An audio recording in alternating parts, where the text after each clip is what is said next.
Good morning, darts fans, and welcome back to the Modus Super Series here at the Live Lounge in Portsmouth. It's going to be day 2 ahead for everybody, and 15 games will signify the end of moving day in week 10, and it was a perfect 10 for Tommy Morris yesterday. But before we get on to yesterday, Chris Mason has joined us. Great to have you back, Chris. Good to be back. What did you make of yesterday, quickly? Yeah, I thought Tommy was special. We talk about the range, and his running average for the day in excess of 95 was just 4 and a bit points off his highest average for the day. And yeah, rightly went 5 from 5. The best player in the group so far. So let's have a look and see what Tommy did yesterday. Week 10, and he had a perfect 10. So let's have a see what he did yesterday. He's underwater. He can still smoothly find his way through. Bull. Bingo! Well, that's some way to make a splash, isn't it? Trying to take us all the way to leg 7. And Johan in the background is showing more emotions than an emoji set on an iPhone.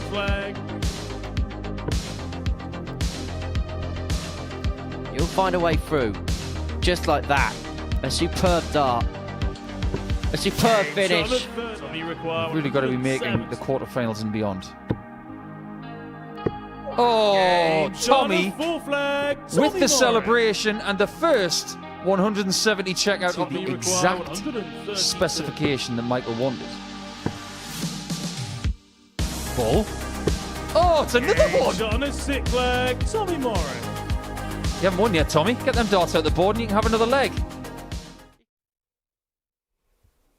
There were the highlights from yesterday, and as you can see, Tommy Morris with a perfect 10 on Monday. Sebastian Bialecki just a shade behind him, and the only person to beat him yesterday was indeed Tommy Morris. Adam Mould on 6 points, and then a trifecta of players on 2 points. Mace, a lot for them to do to have any sort of hope, but even at this early stage, it does look like a 3-horse race. Yeah, absolutely. And when you look at the numbers, all those three had a really tough day yesterday, especially Richie. That was not a performance I expected to see from him. Of course, he can come back today and turn it around, but the top three don't look particularly vulnerable enough where I don't think they're going to get caught.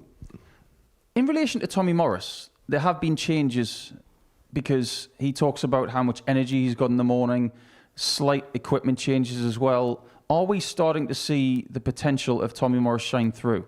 Yeah, I think as a player, he's beginning to mature. He understands the game a lot more. He's not as emotionally invested, and we've got a lot of players in this group which are very much so in terms of being emotionally invested, and that's draining. You know, that's something that will catch you out in the end. So he's just a bit more calmer, a bit more measured. Like I say, the equipment change means a lot less deflections and possibly wild darts. So yeah, I'm liking look at Tommy, and you got to remember he's fairly new to darts at this level. Calm and measured is something you've mentioned for Tommy, but that is something we can definitely attribute to Sebastian Bialecki. He is just emotionless and can be ruthless at times. Yeah, and I think that's the perfect balance. I think you're spot on, Paul, and that's the best way. That's the mindset to have, because you're not taking it personally. It's just ultimately he's just at war with the board, not the opponent, not bad luck, not any kind of 3 darts on the wire of a double. It doesn't let him affect him. It is the perfect balance, I think. It's not particularly exciting to watch, but when you think of somebody, like I talk about Danny Opera all the time, there's no real special effects, but my goodness, he's tough to beat. Let's have a look at the stats from yesterday, because they make for very interesting reading. You look at what Morris did yesterday, and for instance, Bialecki had his best average against Morris. It was a losing average. He had 50% on doubles, but Morris's numbers, that's an elite day here, isn't it? Whatever level you want to look at, anything where you're hovering around 96 for 5 matches over that distance. You look at the checkout stats of 43.48%. Every element of his game was spot on. 4 ton plus finishes in there yesterday, a 170, a ton plus high average. That, like you say, that's world-class darts. It is, and I think in this era of looking at what Luke Littler does or has done in the past, that's the kind of day he was performing at last year, wasn't it? So that gives you an indication as to what Tommy's done. Yeah, and he was doing it with regularity, wasn't he? It was just almost a given that his daily numbers were going to be around 95, 96, 97, and And that's an example of where you've got to be if you want to go up to that next level. And of course, we know Tom is seriously ambitious, and that should give him a lot of confidence yesterday, because as you say, there's plenty of comparables. Well, when it comes to the first game today, we've got Richie Burnett up against Sebastian Bialecki. Yesterday, Richie didn't have a great day, only picked up 1 win. So what's he got to do from the off today? Yeah, I think he's got to get a win as early as possible, and try and build on that. But I don't think he's going to get too much out of Seb. And listen, you're only as good as your last game, aren't you? And he had a rough day yesterday. So, and we know what Richie's like. He can sometimes get a little bit too down on himself. But we also know that he's unpredictable, and he could come out and fire on all cylinders and go up there and blast in a ton plus average and win 4-0. But I think it's slightly unlikely right now. Yeah, he's up against Bialecki, who did finish in second place yesterday. Bialecki is not a man of a great amount of words, but he's had a lot happen over the last few weeks, especially winning a Challenge Tour event and getting a PDC Tour card. Let's see what he had to say ahead of his game with Richie this morning. Sebastian, a pretty good first day, 4 wins from 5. You must be really pleased. Yeah, really good. For me, it's I really happy about my game. Was really confident, and my scoring and doubles. But really shame in this one match when I lost in decider with Tommy. But really good. I'm happy. Your best average of the day was against Tommy, so you must be feeling really pleased ahead of day 2. Yeah, of course. It's really. This match, of course, maybe give me its out of hope today too, and we will see what happened today. You had a really good season.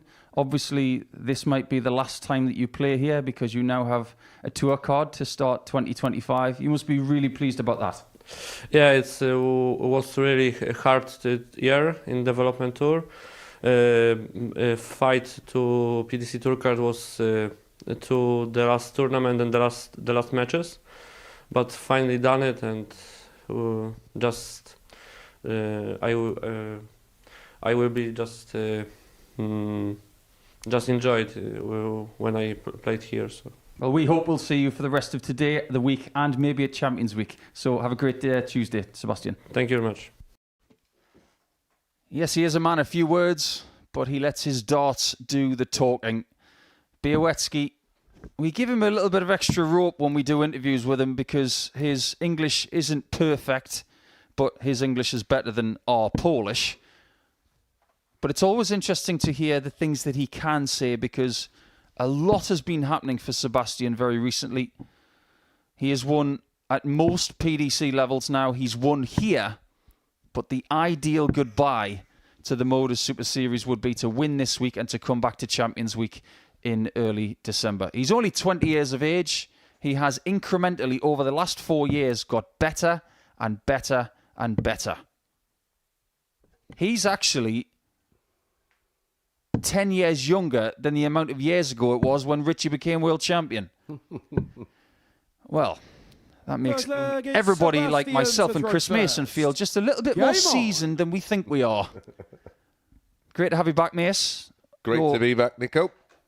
Great to have your thoughts on the odds so far today because, yeah, get a load of this.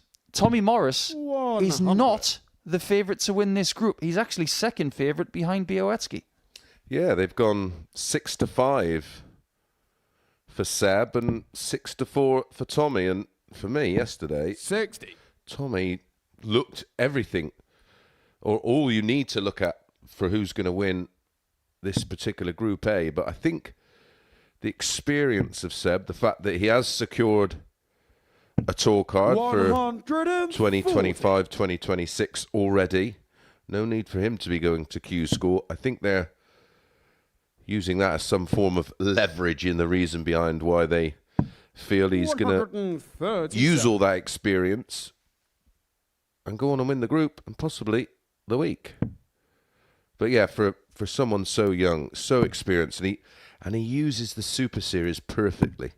Totally selfish. This is a tool he's used to improve in elements of his game and take his game to a level that has seen him get his tour card back. 60. Sebastian, you require 161. Let's not forget as well, he has never not qualified for a Saturday. That's an astonishing record. And he just doesn't make mistakes. That is the right play when Richie's at the halfway point of the leg. Just chip away. He's like a blunt axe. He'll get the job done. Well, most 20-year-old kids, let's have it right, they'd be going, well, 81. let's try and take this out. Sebastian, You know, require 32. get a highlight reel. His focus and determination is, like I said, beyond his years. And along the way, there have been Game on. massive indicators, like a semi-final at the UK Open. There were a lot of people who thought that was a massive shock, but when we thought about it, 95. it kind of made sense. Because there have been surprise semi-finalists in the UK Open before. And when people do that, they can go on to bigger and better things afterwards. 58. Richie's day yesterday. In his first couple of games, he had a couple of massive checkouts. 156, 161. 59. But ultimately, a very frustrating day, wasn't it? Yeah, it was just a little bit too erratic. And if you think about Tommy and especially Seb and Adam Mould, I mean, that was spectacular. But as a rule, they're just solid, aren't they, in every element, especially Tommy's game's evolving into that type of level of and type of play where Richie 42. can become just overly animated, overly frustrated, and that's playing into the hands of people like Seb. He stood there thinking, go on, mate, you carry on. I'll just keep going about my business. And when you can't get a 53. reaction out of your opponent, that's even more frustrating. You didn't get much of a reaction out of Sebastian when he hit a 9-darter on the stage against Anton Östlund. 95. Exhibit A.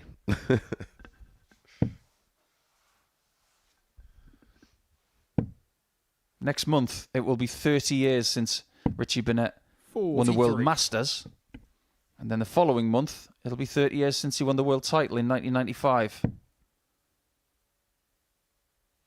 Still a world-class dart player, and he's outlasted thousands of world-class dart players in that time. Yeah, and around that time, I played a lot against Richie during those 99. Sebastian, you require 2 or 3 years where he was 167. just absolutely remarkable.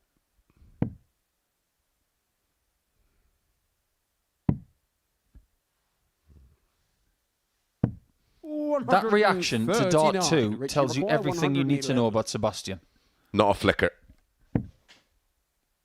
There might be a reaction here. There will be. And not a positive one. 71. Sebastian, you The require curse of chasing the 28. treble, Nico. 777. Game shot on the Ruthless. second leg. Sebastian Bialecki. And Richie just can't lay a glove on But, Sebastian it's at the minute. Sebastian to throw first. He's left frustrated after 2 legs.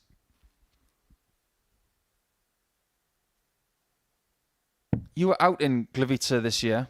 Oh, what a Poland. place. What a place. Tell us more about what it was like there on the Saturday. 125. Yeah, I wasn't. I mean, I know they did it the year before and it was a huge success, but it's not a country. When you know, if you were thinking about somewhere like Germany, you sort of get it with the players they've had over the years and the history of all the 140. Brits travelling over for the German Open, which is, you know, that's been going for years and years and years. But just how knowledgeable the fans are. And how many, so much so, I think they're thinking about another venue next year, a bigger venue. And the venue we were in, they actually did motocross in there. That just shows you how bigger arena it was. But yeah, fabulous people, so welcoming, and like I said, so knowledgeable about our sport, 43. which is always lovely to see. I think certain countries, especially in Eastern Europe, they've been starved of steel tip darts action at the highest level for years, and now that they're getting it, they want more. And the 60. clamour for tickets, we've never seen anything like it in Poland. Well, listen, you've been doing the Euro tours for years, and you will have seen that growth firsthand. And you're right, the more and more 134. European countries that have the option to watch it on the telly are now, they're hooked. Now, when we first went to Dusseldorf for the European Championship in 2011, you're standing on the balcony about to walk down the steps onto the stage, and I remember looking at the security guard saying, what is this? 1,750 mad Germans baying for blood 97. and for action and Sebastian songs and everything. 158. And I thought, there's something going on here. Well, I can remember doing one of the early ones at the Maritime, the one right literally next door to the airport, which was absolutely perfect, but it just outgrew it so quickly. But what a venue that was. It was the chandelier worth €1 million right in the middle. Did you just say right in the middle? Well, this seems to be happening a bit more these days, where people 47. aren't necessarily going for 20 Sebastian bull. require 130. Yeah, that's a strange call. Well, turns out, What did he know? yeah, the clairvoyant Richie Burnett knew exactly what was about to happen. 80. Mystic Burnett. Richie require 40. Double top. Double five. Game shot. That is a big dart. He misses that and goes 3-0 down. There's no way back. Yeah, because it would have been like I say, they had the Against break in the Richie to middle, throw and first. that's Game on. a break back in leg 3. Like I say, hold, break, hold, 3-0 down. He's in a world of trouble. 78. Over the last 6 to 9 months, Richie has been fiddling with his equipment just a little bit. He used a different barrel earlier this season. 134. Seems like he's gone back to an original barrel, and he has changed from an all poly stem to something that is half and half. So a little bit of aluminium at the top and 100. poly at the bottom. Yeah, well, I remember where there used to be some white in one of the rings of his darts, didn't there? And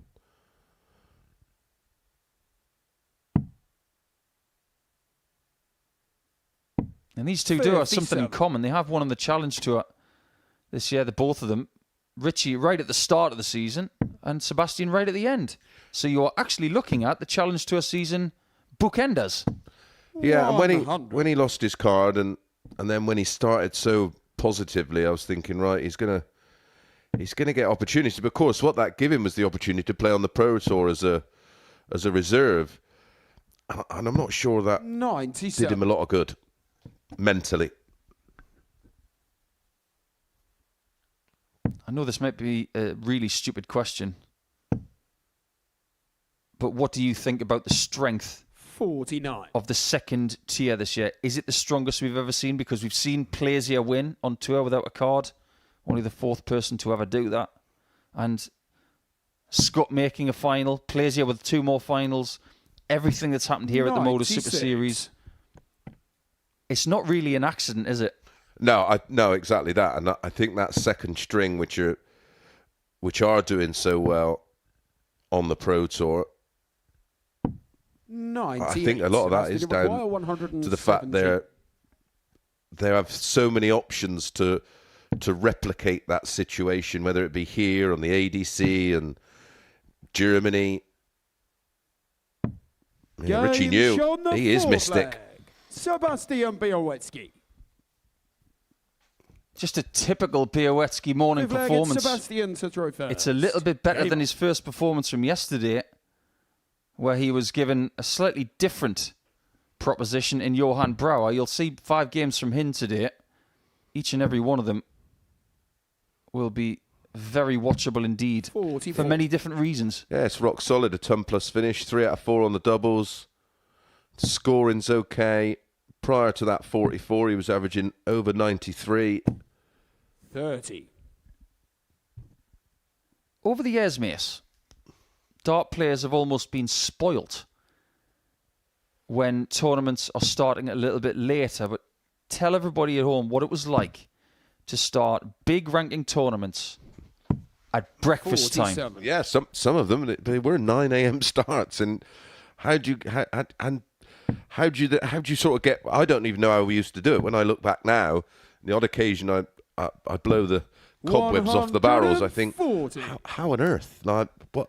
When I played here, it was a baptism of fire. Getting up at sort of 6 o'clock, getting some breakfast, but thinking about not having anything too heavy, and then thinking, well, I'm going to be at this for the next 39. 5-6 hours, and it's a lot of things to think about. Years ago, you just got on with it. You'd have a dirty, great big fry up, couple of tins, and you'd be on your way.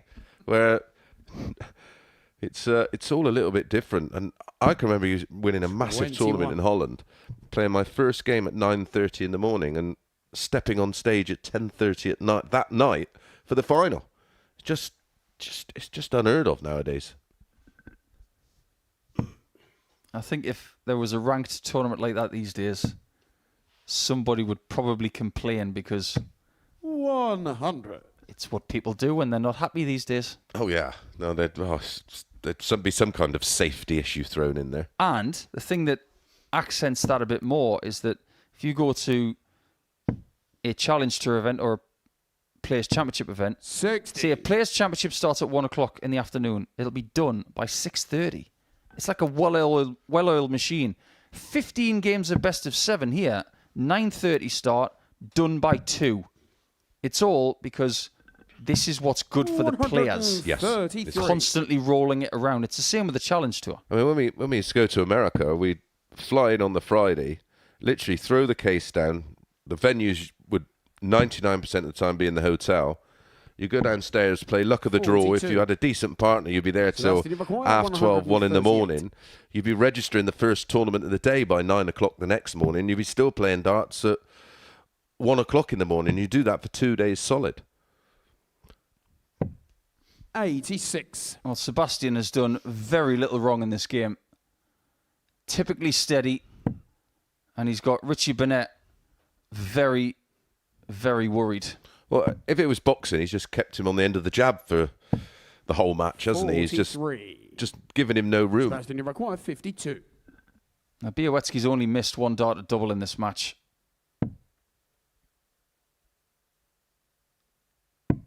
And that will remain the case. A fabulous doubling performance from the pole. And a really nice say hello message to Tommy Morris. Because Bialecki, the favourite for this group at the start of play, has got his 10th point in the bag after 6 games played. This is what he's just done. 88 average, the 4 out of 5 on the doubles. And Burnett barely laid a glove on him. In fact, he was quite fortunate to get 1 leg on the board. So when we go into the next game, it is Tommy Morris to try and get to 12 points. And he's got Reece Robinson in his way.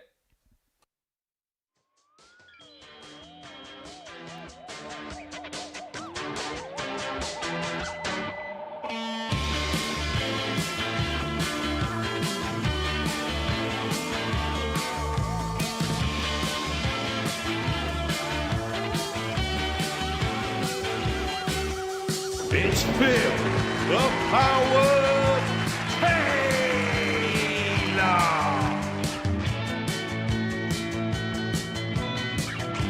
Gaza, Glenn Durant. Game, shots, tournament. It's Wolfie, Martin, Adam.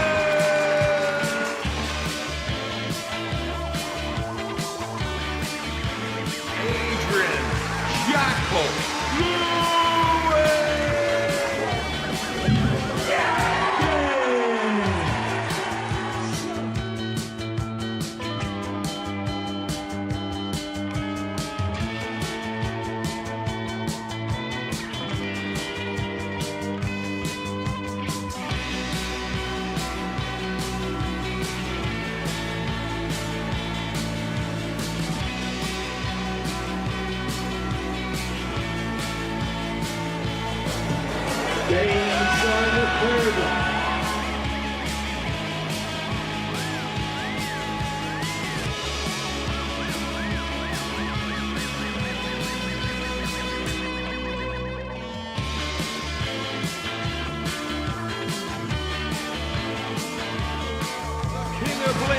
the Dazzler, Bobby George.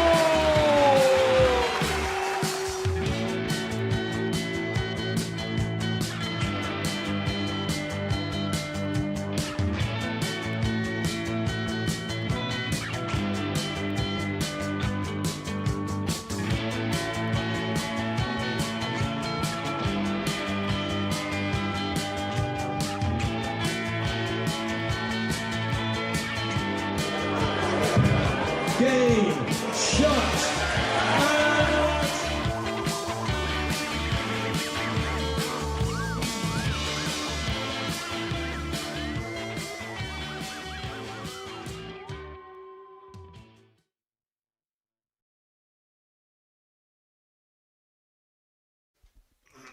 Welcome back to Portsmouth. We're still in round one here on Tuesday, classified as moving day. Well, Reece Robinson's going to have to make one heck of a move if he's going to be part of the conversation on Wednesday as to who will win Group A.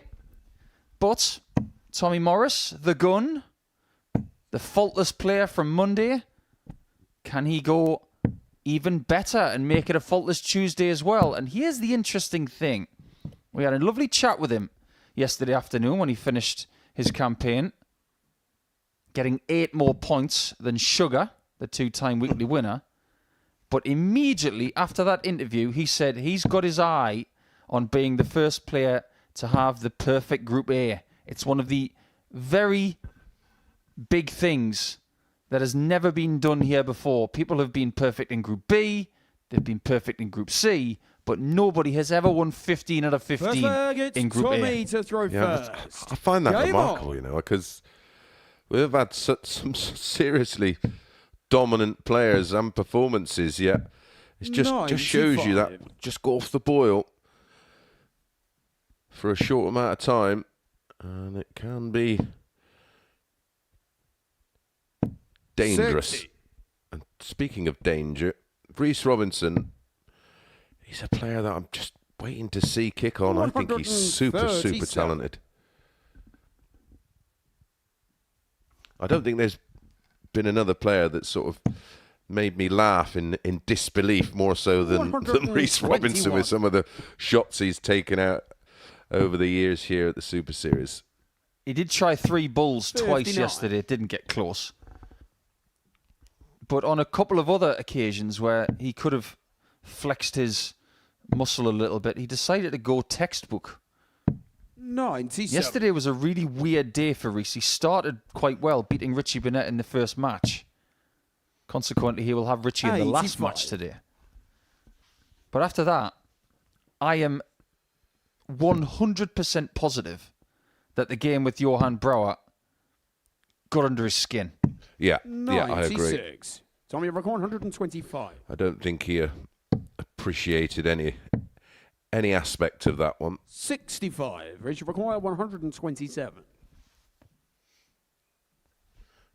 Not ball, treble 9 ball, Nico? Apparently not. He just wanted to trim the 27 off first. 47. Tommy requires 60. Tommy's doubling yesterday was really good. Almost 44%. Game show on the first. That's a little bit better than that. Tommy Morris. Interestingly, yesterday he said, and this Second leg, is it's Reece to in throw direct first. correlation with what we Game said on. in the first game, Chris. Tommy is a morning person. He likes to get up early. He likes to get up and get started. And he said Group A fits in better for him 140. than Group C and Group B. So he thinks he's got a better chance of making Saturday, today and tomorrow, than later in the week. Yeah, it's 40. strange, isn't it? I'm sure you'd be the same. If I can't get in Group B, I'll take Group C rather than Group A. I found it very hard 123. just to get sort of revved up that time of the morning 91. and just get everything right where you feel comfortable. I don't think we talk enough about how difficult Group B is. Starting at 10 o'clock. What starts at 10 o'clock apart from the news? 81. You've got to make sure you've got ultimate focus going into the early hours of the next day. And that is something that Tommy mentioned. 140. He's saying he likes to be in bed by 11 o'clock. Well, he does have quite a strenuous job, doesn't he? He works for himself, and it's a very 60. physical job. He also spends a lot of time in the gym, keeping himself fit. How easy did that look? 197.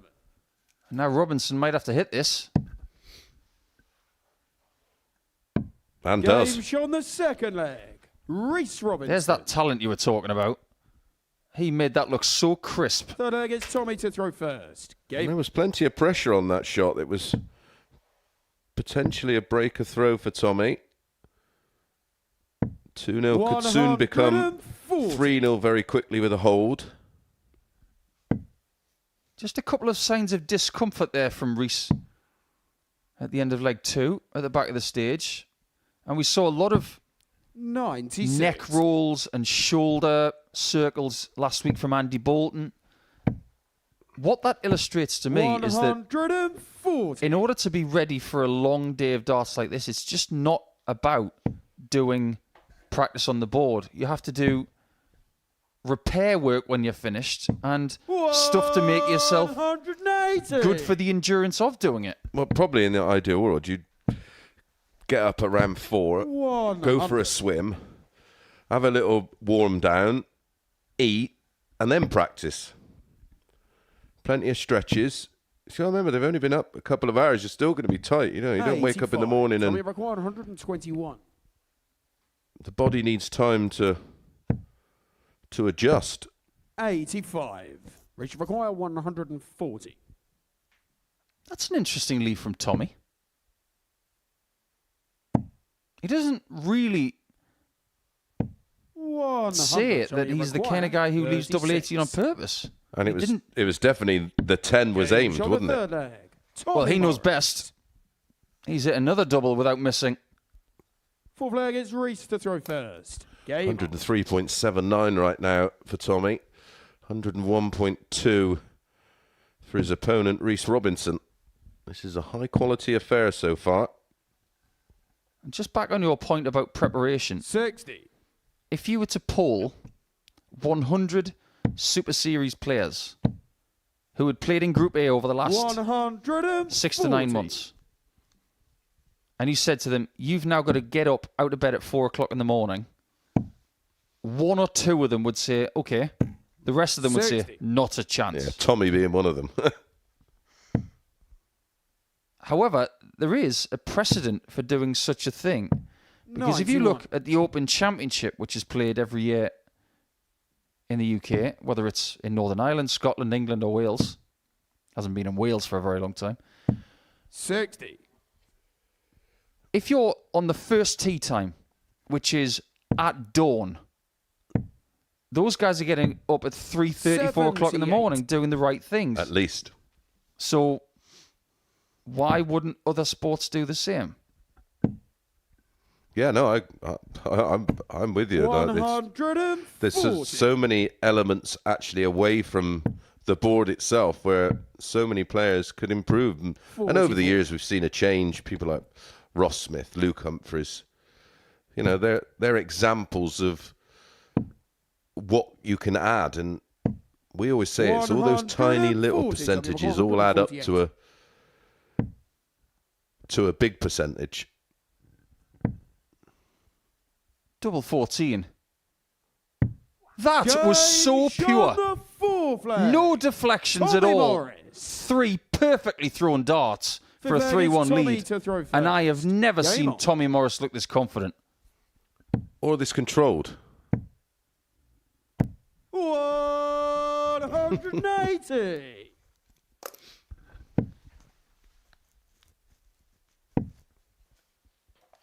What's going to happen next? Is he going to get another maximum? 92. Wouldn't put it past him. 97. He's playing at a level right now that these players just can't live with. Yeah, his average right now, 106.24.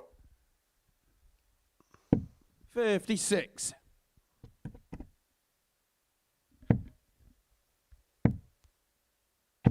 140.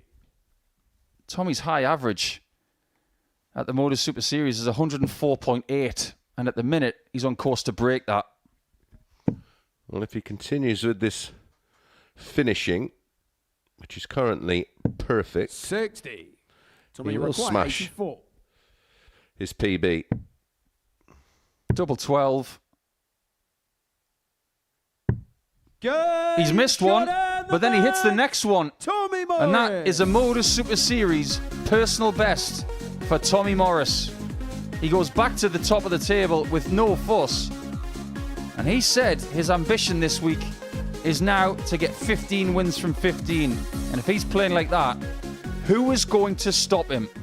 Not one missed start at a double for Reece, but he only got one attempt. That was the big problem. He was thoroughly outscored and outgunned. So when we come back, it's going to be Adam Mould, who has 6 points in the table, taking on Johan Brouwer in their first game of the day.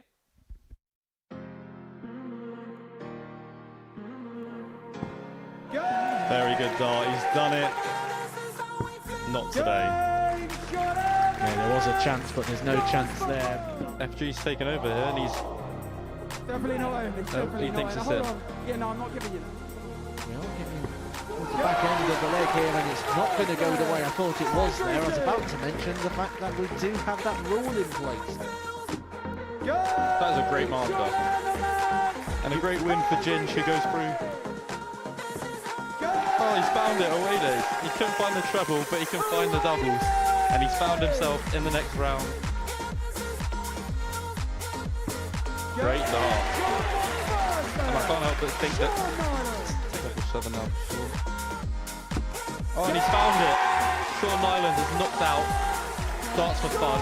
The favourite for the singles competition and the winner of the pairs. I don't think is too bad an idea considering how the first 18 darts have gone for Ellis. Is this the first time we're seeing tag team darts? Oh, I'm not sure. Making the most of it, lads. Time supporter and friend Okay, of no, Ellis. maybe not. Not 1 second. Okay. Up we Hold come. on. What's We're your doing the name? same now. Okay, Jaden, you require 74. He knows where he's going. 56, double 20. Oh, that's a good effort. That's a very good effort. He throws a lovely dart. I think we should send one of them down and let one of them play against Jaden. That's a good dart.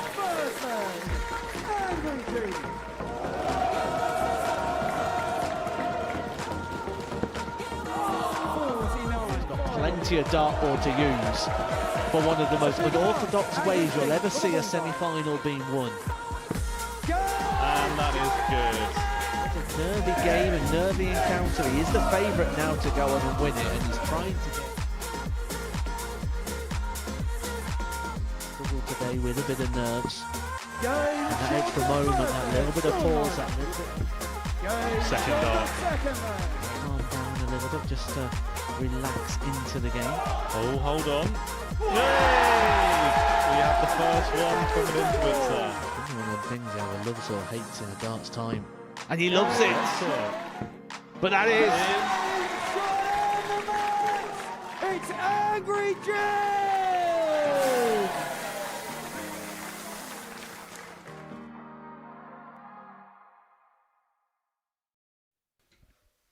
Game number 3 coming your way, and so far we've seen the top two really flex their muscle. Both winning by 4 legs to 1, both outgunning their opponents completely. And now Adam Mould has to outgun Johan Brouwer once again, just like he did yesterday when he beat the Dutchman by 4 legs to 3. He's 32 years of age, he's from Urk, and 36-year-old from Aylesbury, Adam Mould, who has spent more time atop the ADC rankings than you can possibly fathom, because he plays in more tournaments the ADC run than anybody. And now he's chasing something else. He's chasing Sebastian Bialecki and Tommy Morris, and he starts this game 4 points behind Bialecki in second position. And it's only Tuesday morning. Yeah, and he's a marginal favourite for the tie, 8-11, even money for Johan. But yeah, both Seb and Tommy class, 4 out of 5 on the doubles, both the ton plus finishes. But the way in which Tommy produced 100. in that opening match is almost sending out a bit of a marker, isn't it? It does. And it begs the question, not just 100. for this group, but for the entire week. Do we have players here over the next 5 days that can match 96. what we've just seen? So you look at Nico Springer on debut come Thursday in Group B.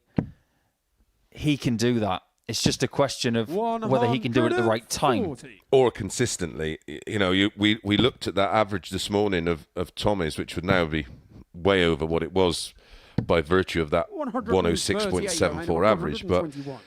he's averaging over 96 now, well over 96. That's the key number for me, 65. because Adam, you've acquired consistency is key. 167. We always see on that Saturday night a player go into it and just not be able to produce a solid performance, and ultimately it costs Johan, him. you've acquired 56. To get off to a nice steady start. Game That show double the first yesterday leg. was his Johan best Brown. friend when he was playing good darts. I just wonder Second what leg is Johan Adam has to throw learnt first. from Game yesterday. on. Because 82.5 average. Couple of ton plus checkouts. 140. A solitary maximum. It was only 2 points though. And he was left very frustrated at the end of it. 100. But I've been saving this statistic for the end of round one. And particularly for the end of the first round 38. today, after Morris has played. After everything he did yesterday, it was so impressive. He didn't score a maximum. All day. Yeah, that's a 134. remarkable stat. And he still had the day that he had. Well, he's put that 59. right today. He's already had 2. So, what on earth is Tommy going to do with Tuesday? 60. It's round number 6 of 15, and we're looking at the table at the minute thinking Brower, Burnett and Robinson just aren't going to catch the top 2. 180. I agree. They seem to be playing at a different level. 137. And we require To 64. equalise. 64 for Adam.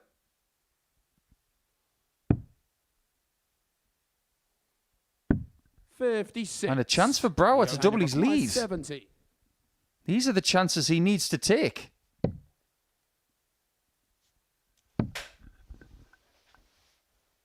Oh, Game that's show the brilliant. second leg. And a Johan somewhat Brown. muted celebration as well from Johan. Third leg is Johan to throw first. Game on. Impressive.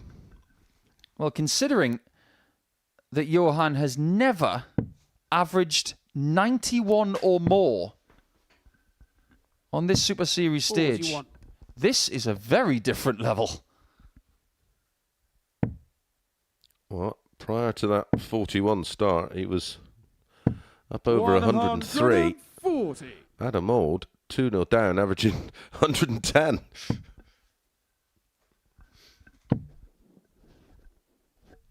It was a 100. bright start from Johan. 14 and 15 darts used to win legs 1 and leg 2. 83. How often do we see Tuesday morning looking a lot easier for the players than Monday morning? They've had those games in the bank.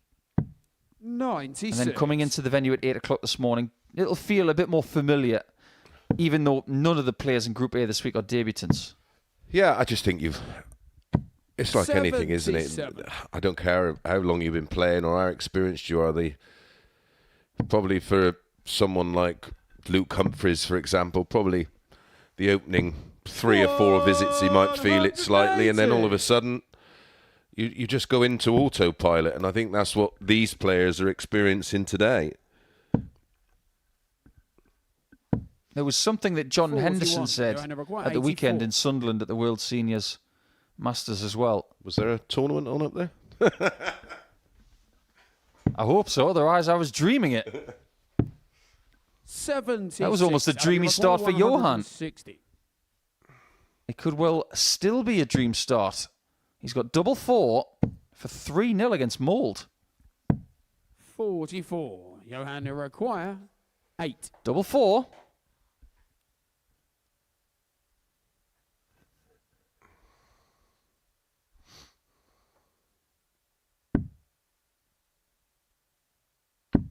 Game Well, shot the bang, third leg. and Mould is Johan gone. Brow.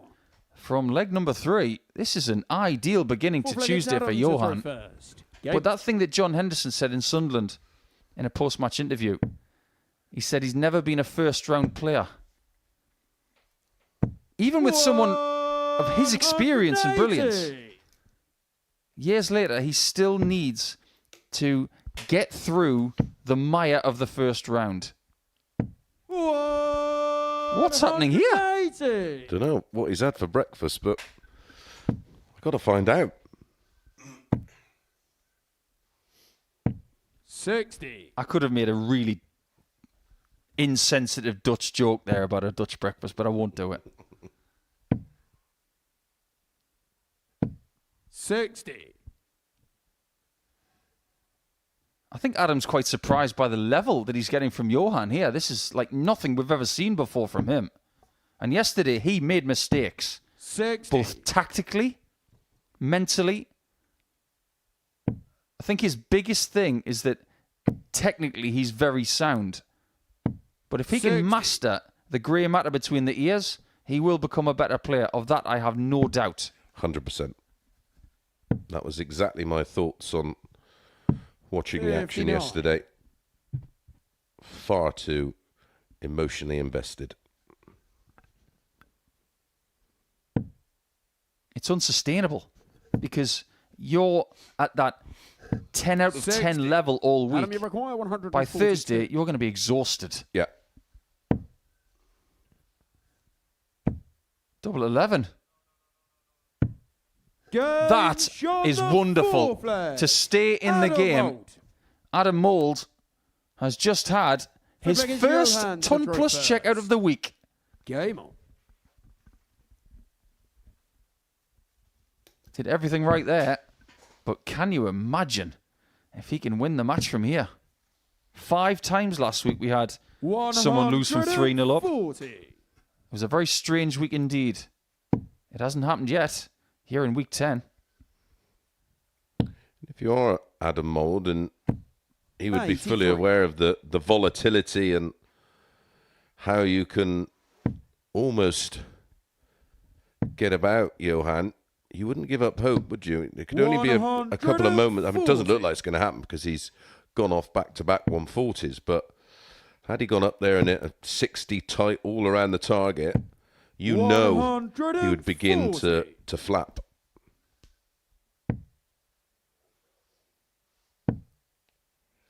This is night and day to the version of Johan we saw yesterday. He's definitely got some spirit about him, and he snatched the darts out of the board there like he was angry at them. 140. I don't think he's going to be angry in a second if he hits this. This is for yet another personal best for a player on this stage. 41. He may still get it. 138. He's just seen his opponent take out 142. Ooh, risky. I certainly wouldn't have played a percentage game there. These players, they will watch a lot of darts as well, and they will 90. hear Johan require 40. and see things that are trending. And at the minute, leaving shots like this instead of bullseye checkouts are trending. But that is something else from Johan Brouwer. The best performance he's ever had on this stage by over 9 points. Maybe he's just figured out what he needs to do. As far as that match is concerned, he has followed the trend of the last 2 matches, holding his throw in the match, winning by 4 legs to 1, excellent doubling, and a very good 3-dot average as well. So he goes to 4 points. He's jumped up the table to 4th now, and maybe a very big threat today with darts like that. So after this short break, we'll have a little look at what Reece Robinson can do with the darts as he takes on Bialecki, who is currently on 10 points.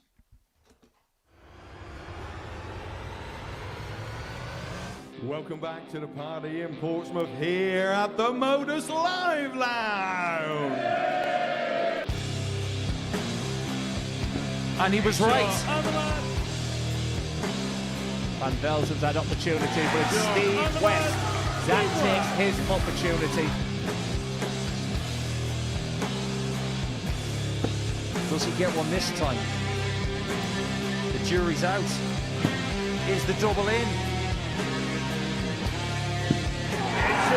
Listen to that! And Jimmy Bialecki is still alive! He's made it! And Marvin van Velzen!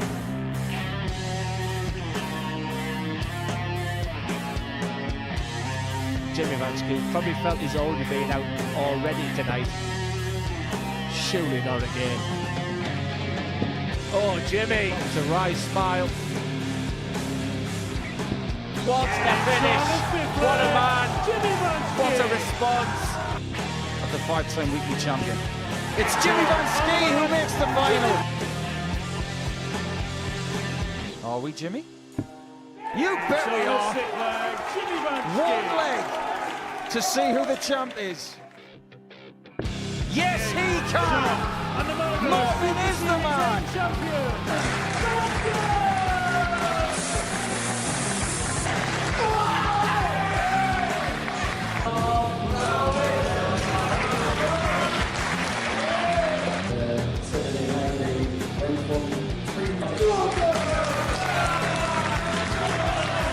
Marvin van Velzen!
Joe Taylor, Garrett Tilly, and 4-2, Craig Nixon, Robin Young.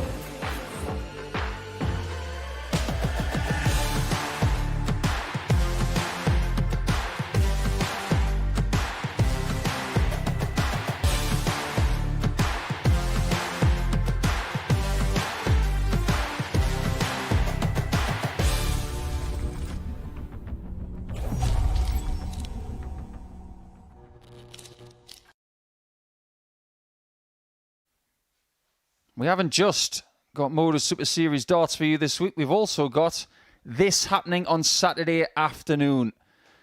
The ADC Championship Tour Finals. It's going to be brilliant and some very recognisable names.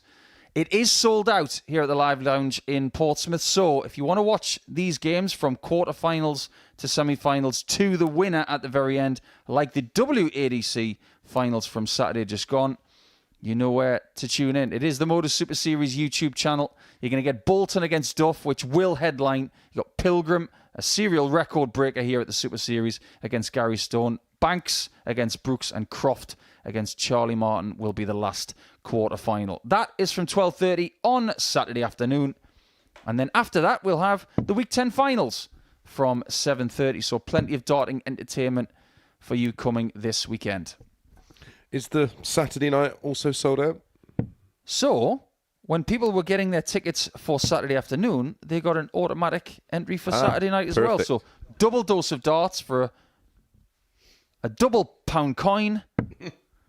And then you will not see any better value anywhere in the UK than that, as far as tickets are concerned. So far today, we have been treated to some rather impressive play from the people throwing first. Bialecki, Morris and Brouwer. It's Reece to throw first. Game on. All winning 4-1, all finishing masterfully. And you've got a really nice accumulative number here, Mace, just to illustrate how good that finishing has been. Yeah, the combined stats of the opening 3 winners, all players with throw as well, is 12 doubles hit from 17 attempts. It's quite remarkable. 4 from 5, 4 from 5, and 4 from 7. Winning averages of 88.73, 106.74. And Johan with that PB of 99.89. Got a feel for Adam in that match. I mean, he lost with a 99.87. 180. So Reece through first. Is this the portion of the day where he kicks into gear? I think Tommy Morris will be hoping that's the case, because that'll keep Sebastian off Tommy's case for a round. Yeah, he could do Tommy a big favour here.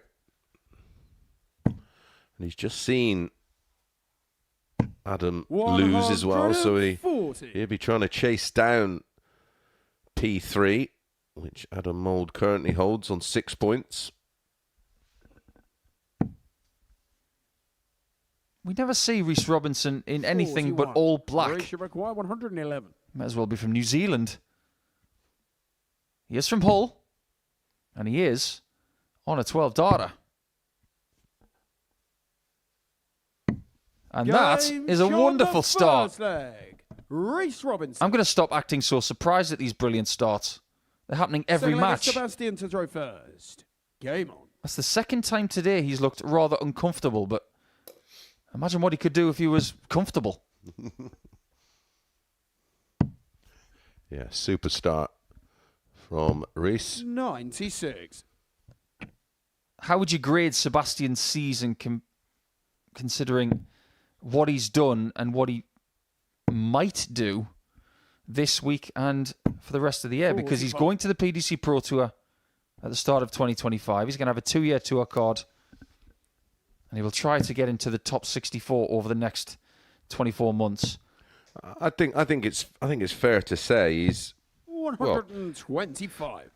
The MO initially is just getting in that top 64 by the end of year 2, but I think he's got a lot more ambition than that. 180. But this is what you have to get used to, and there is a lot dependent on draw and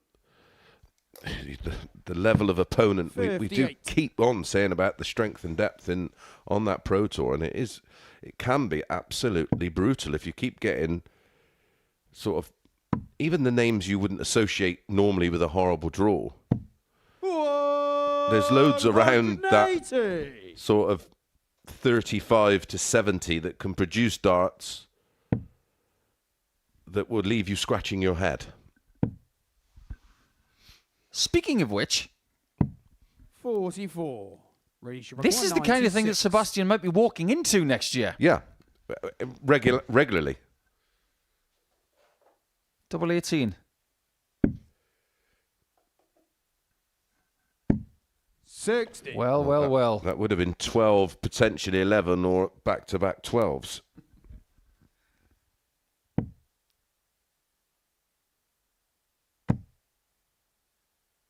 He's going to knock on the door 130 and ask Reece if he can take this in 5 visits.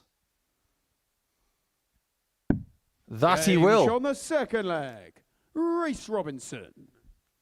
Just replicate those 2 legs and equalise the 2024 average record here at the Modus Super Series. Sounds really simple, doesn't it? Anything but.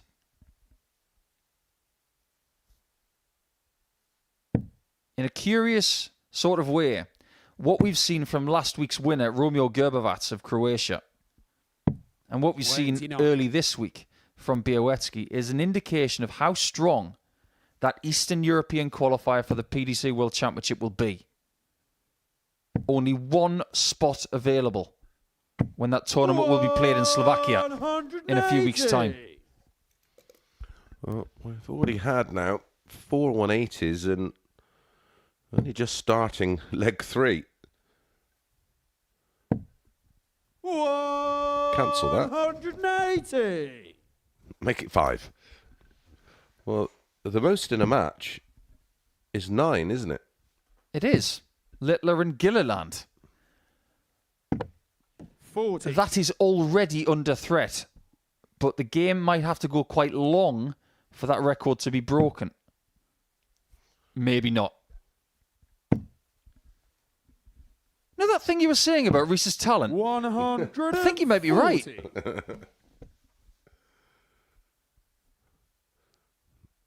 Another record that could be under threat is Pilgrim's 122.69 because Reece right now 119.21.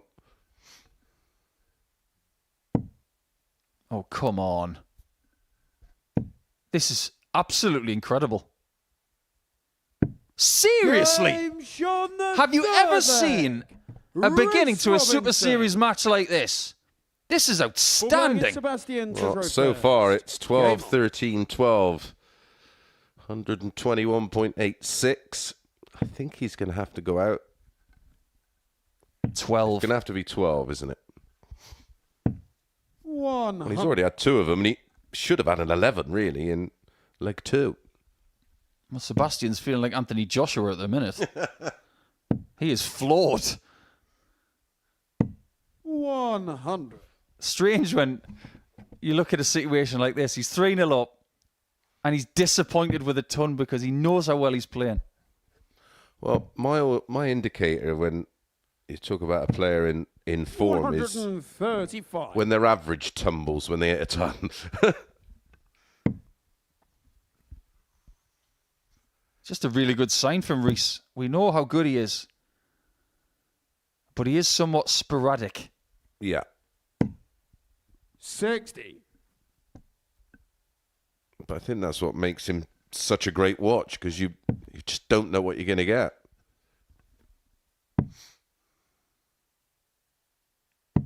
In a roundabout sort of way, Reece Robinson is a Modus Super Series mystery box. Like it. That's another nickname for him. He's got about 5 already. Mr. Must See. The human highlight reel. Sugar Robinson. Now the darting mystery box. The juice. 41. Well, one thing he's trying to do here, Reece, is to leave Sebastian Bialecki in pieces. Brilliant. 145. Yeah, I like that tactic. If Bialecki doesn't hit this, he will know that he's going to lose. How good would this be? Bullseye. 104. Ratio required 56. That is the only shot at a double he's had. Double top.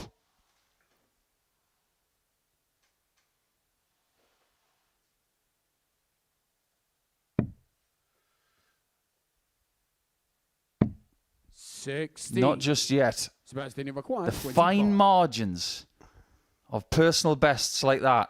His average tumbles by 6 points in 3 darts. And there is a chance that he might not even win the game, because now he has to go all the way back to 501 again. Game on.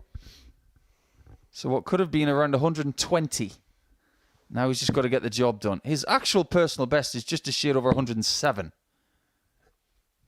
Well, anything around 100. 14, 13 will see him smash that PB.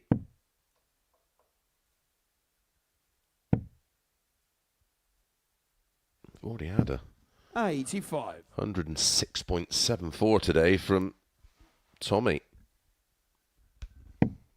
There are times when I am very suspect of Sebastian because he's so ice cool.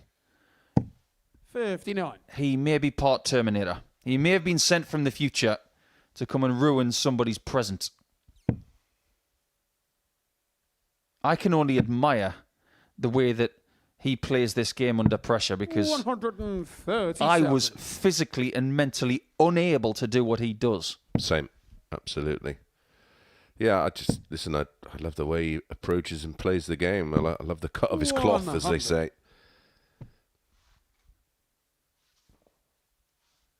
I know that Poland are very proud of him. And at the age of 20, he's got what a future. So many years ahead of him. Yeah, well, he's not even anywhere near the finished article, is he? Can't even gamble in the USA. He's the same age as Jackpot was when he got that big jackpot in Vegas. Yep. And he's ahead of... Or what he didn't get. Yeah. He's actually ahead of Adrian Lewis because he's got 4 years' experience at top-level darts. 140. Reggie Buck 142.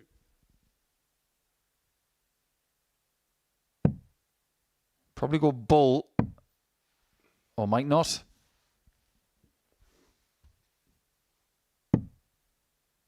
$82. That's worked out okay, but Bialecki is going to get another shot, you would think. Just over the top. Well measured. Now top of the shop. 40. I'm not sure that came out of his hand right. 60. Now, does Robinson go flat here on dart 1? Yes. The step back to change the grip and to change the result. It's a brilliant performance. He wanted something like that. Robinson. Just to remind everybody in this group that he is here to play.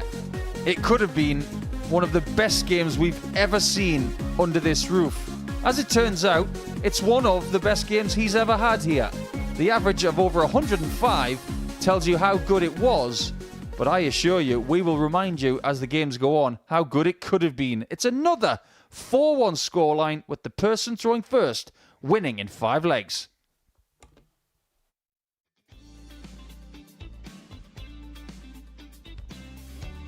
Fabulous start from the young man. World Youth Champion. What a response that is from his father.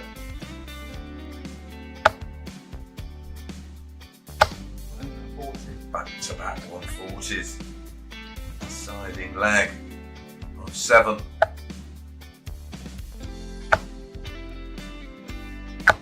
My goodness, back-to-back 180s. Well, we've seen 2 9s in last year's Modus League. Seen a couple of 10s. Not seen a 9 yet.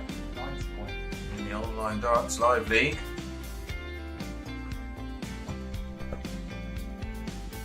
Double 19. Double 12 for the 9. And he gets the 9. What a way to win. B would be a containment of 5 players. 3 progress to Saturday's final. 60. Of course, that emphasis is on qualifying for Saturday night's final, because the the runner-up, and the winner of the 3rd and 4th place playoff will get their crack at Champions League. 180. Trying to get their hands at £7,000 first prize. 45.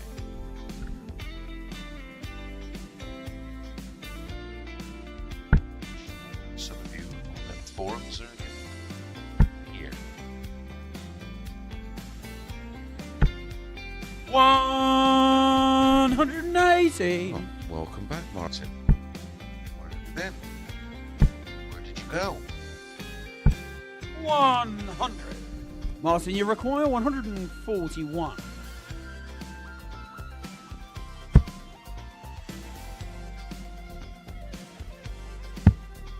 Double 12.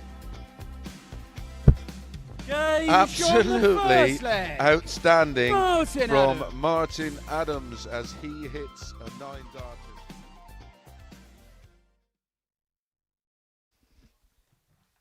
Welcome back, everybody. And you've been treated to some rather stunning stuff so far today. The losing averages in the last 3 games, almost 95, almost 100, and just a shade over 90. The standard of yesterday apparently has been blown out of the water. And if you think you can survive in this table with yesterday's standard, think again. Because we've already had 2 players average over 105 today. Game on. And that might serve as a warning to Adam Mould, who lost his first game to Brouwer, and definitely to Richie Burnett, who has... 100. I hate using this terminology, but it's the worst performance of the day so far, but I'm sure things are about to improve. Yeah, it's the only one that you would say is 100. off the pace, because everybody else, even, I mean, like you said, the losing averages 94.66, 99.87 and 90.69, and the losing players, the most darts they've had at a double in any one match is 3. Burnett was 1 from 3, Reece was 1 from 1, Adam was 1 from 3, and Seb was 1 from 3. So it's not like they're getting opportunities that they can't take. Darts is a very simple sport when you break it down. 95. In best of 7, if you limit your opponent to 3 darts at a double, you win.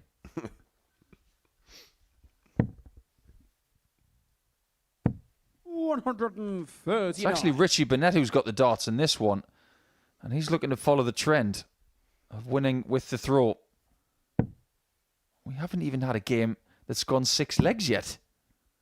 But immediately 93. in round 2, we have seen an 167. equipment change for Richie. A different stem for this one.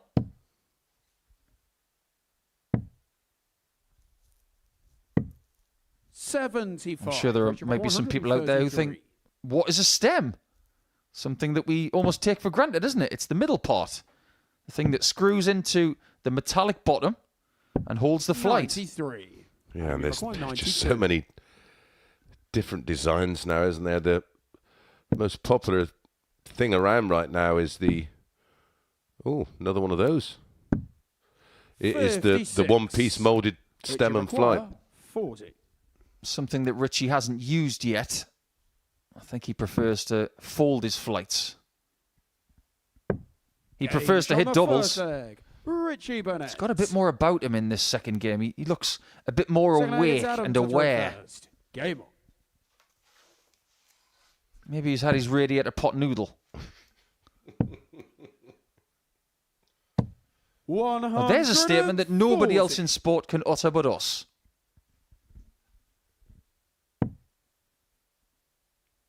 I'm trying to look at the difference 100. of these stems compared to the other ones. I believe they've still got an aluminium top, a plastic bottom, but I think the weighting might be slightly different. Yeah, and they might be just sitting in the board in a... Because it's all how you sight the dart once it's in the board, whether you think, well, that's inviting, and they do look like they're sitting up a little bit more, don't they? They do. And also, there's a lot of dart players out there who don't like certain colours for their stems and flights because they find them distracting. Yeah. The other ones were very bright yellow. And I've never seen him throw a yellow stem that bright before. It might be putting him off. 180. I used that Fit Flight system for a while, and that was transparent, and I loved it. I just didn't... 60. Adam, you require 121. It was just too expensive. I couldn't justify it. This is a good approach. 81. Great thinking from Mould.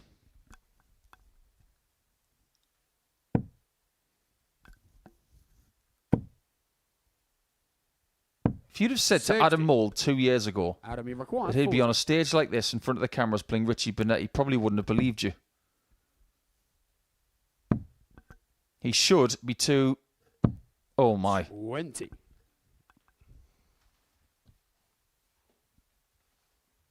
He probably should be on the verge of 2-0. But if he's not careful, he could be 2-0 down. 180. Adam, you require 20.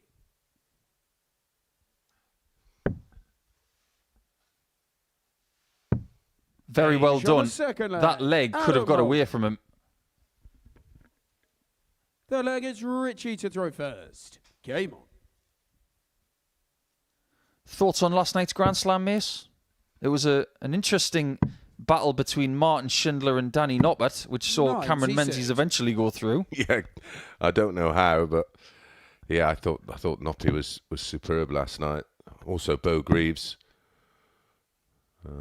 favourite here at the 57. Super Series, of course, holds the highest average here for a woman. Well, it's nearly the highest average of anybody, 114.56, and 140. there was elements of last night's performance to suggest she's starting to find her top form as she goes to win 100. the Women's World Championships. Interesting thoughts in an interview afterwards where she says she thought it was a little stupid that why she couldn't play in both, and to be honest, I have to 78. agree. PDC don't have a Women's World Championship. The WDF do have one, so that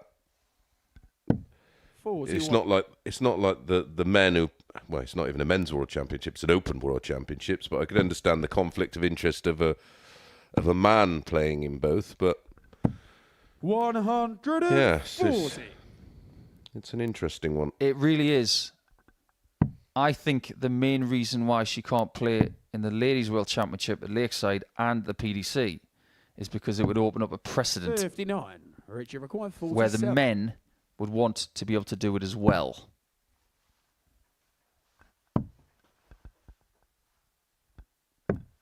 Oh, 27. fine margins again for Burnett.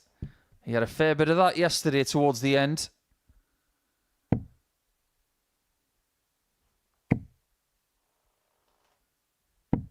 $58. Richie require 20. Double 10 again. 6 visits. And he's right on the wire again. But not for long. Game show the third leg. And a 2-1 lead for the Richie Welshman. Burnett. She's going to win it, isn't she? That Looks like it's Adam world to title throw at Lakeside? first. Do you Game. see anybody stopping her? Well, we know from experience what happened here. It's 180. It's tough to see unless she has a real off game and doesn't get away with it. She has the highest ceiling there, but Lisa Ashton can still play at a 100. high enough a level to cause her issues. She's got to be the biggest threat, surely. 91. Yeah, right now I would say. Lisa has been in action in the last month or so in seniors events. Looks to be, again, just finding some really good form at the right time. And this Grand Slam and then the Players' Championship, which gets underway in a couple of months, will be your biggest form guide going into the World Championships, that's for sure. In terms of the PDC elite. For a lot of these players this week, 140. And I'm this is actually, potentially, the end of their season. Yep. So, press the urgency button. 105. Couldn't find the button, could he? You require 81.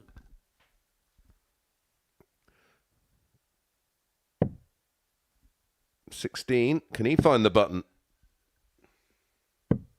56. And you Same require department. 25.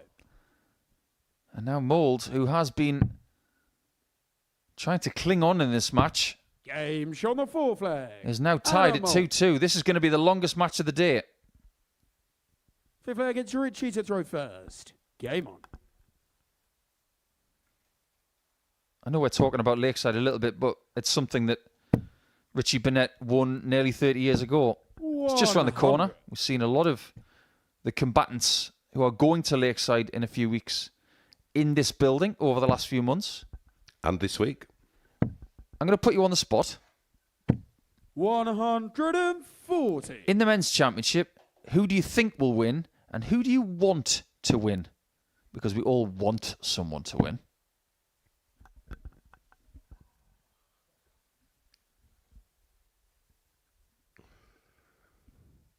I feel your pain, Richie.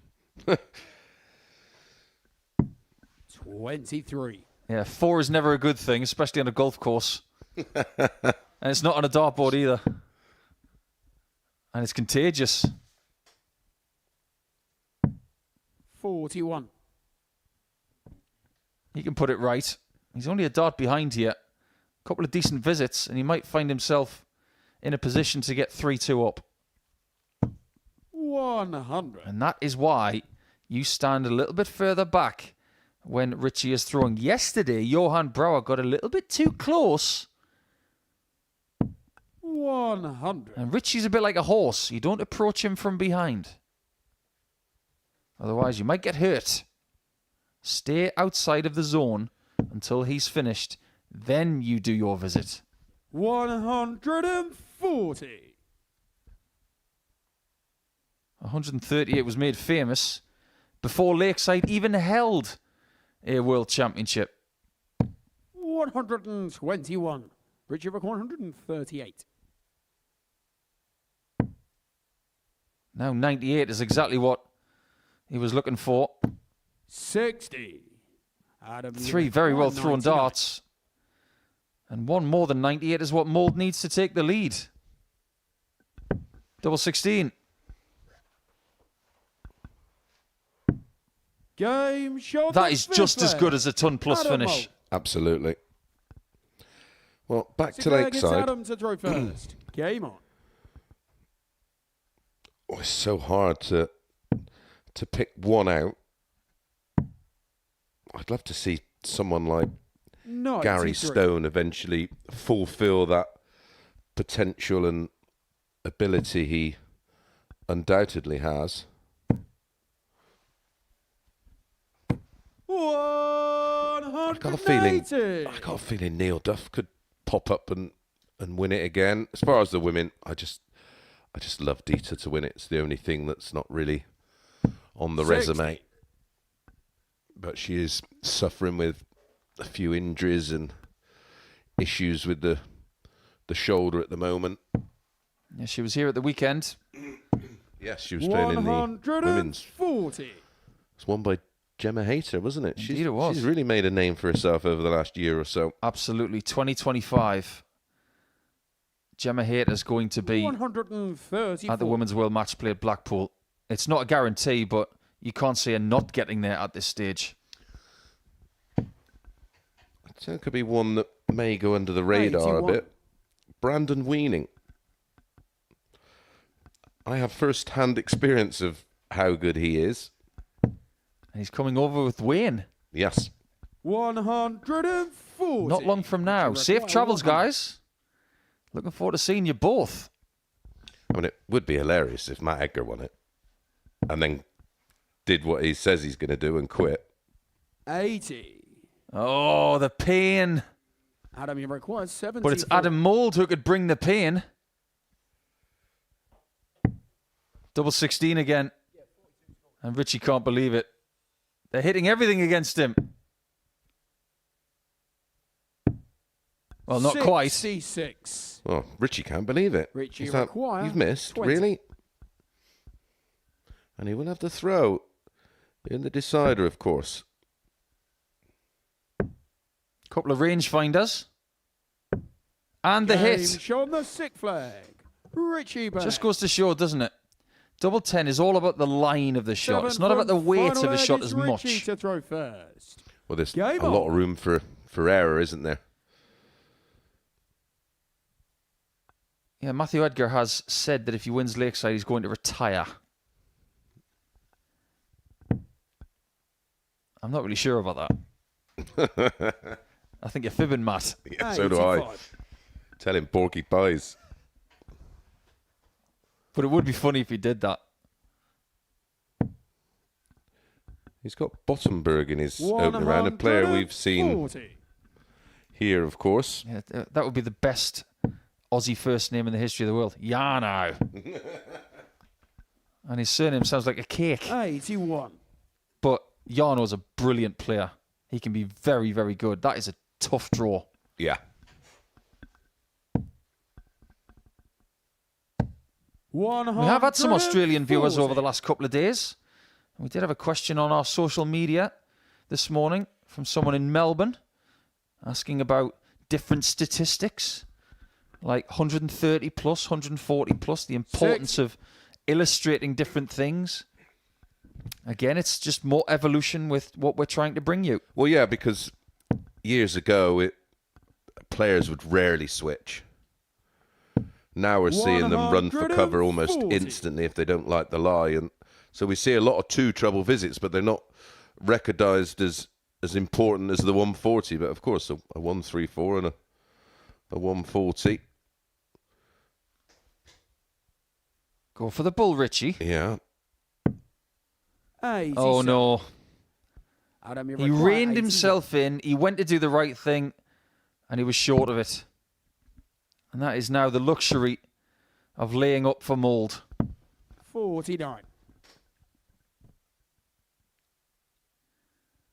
Burnett might be the only player sitting on 2 points after one more dart. Mould needs this to get to 8 points. And he is now only 2 behind Sebastian Bialecki. For the second consecutive day, Adam Mould beats Richie Burnett by 4 legs to 3. That was a sneaky good game there. Adam averages over 93. He gets 2 maximums, Richie with 3. And we are not being starved of maximum visits today. That was a very competitive game. But unfortunately for the Prince of Wales, he comes out the loser by 4 legs to 3. When we come back, it's more evidence of the leader that is Tommy Morris, and he's now got Johan Brouwer on the menu. Please welcome to the stage, Angry Ginge and John Henderson.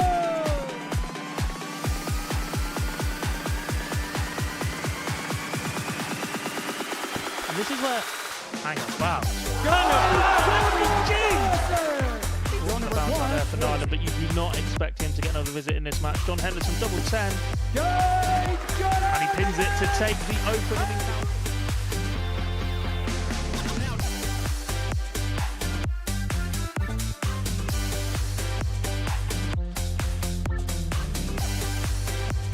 Devon coming up first for double 10.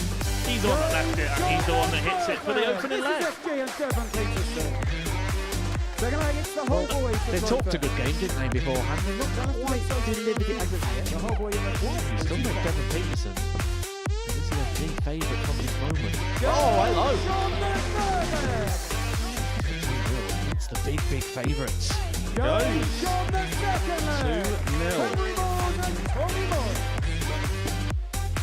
But it doesn't. The most successful player at the Super Series is the man who turns it around. And he's got it 1-0. Away Days and Bradley Brooks. May see a double-double. Does go double 19. Wants another double 19. Great shot. Very good. The Bradley Brooks show. No 180, unfortunately. He did go for this one.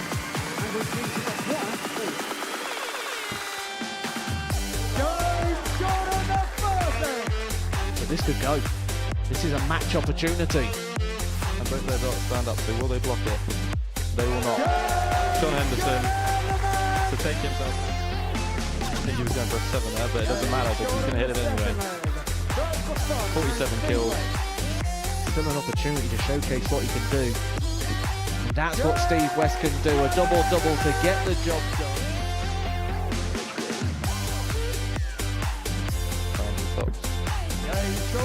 When you get those nerves, you just hang on to the dart a bit too long. Steve West finds tops for a breaker throw. I believe we're going to 20. Tops for the match. Darts for fun and Steve West. Steve West and Darts for Fun!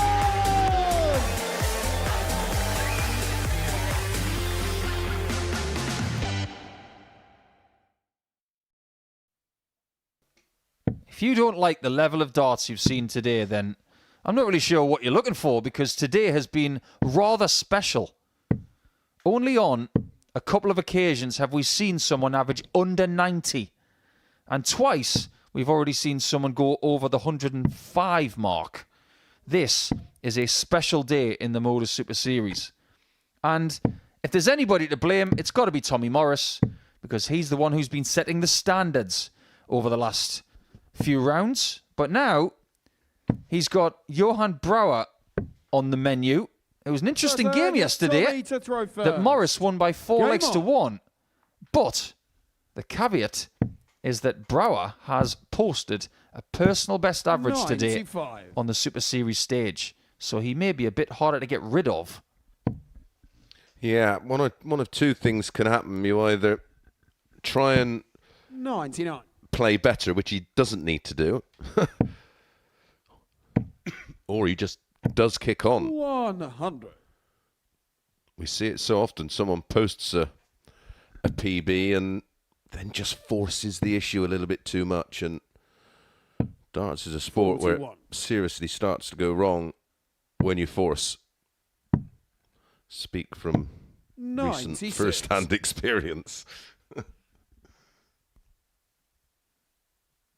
When you've put in a number like 99.89 that Johan has done, and he obviously looked comfortable under pressure, he was doing the right things at the right times.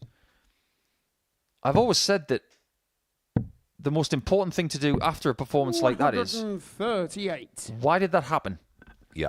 Find out why, then replicate that. The worst thing you can do is say, that was great, and then forget it. Because then you don't know how to replicate it. 60. And this is a game of 72. replication. 36.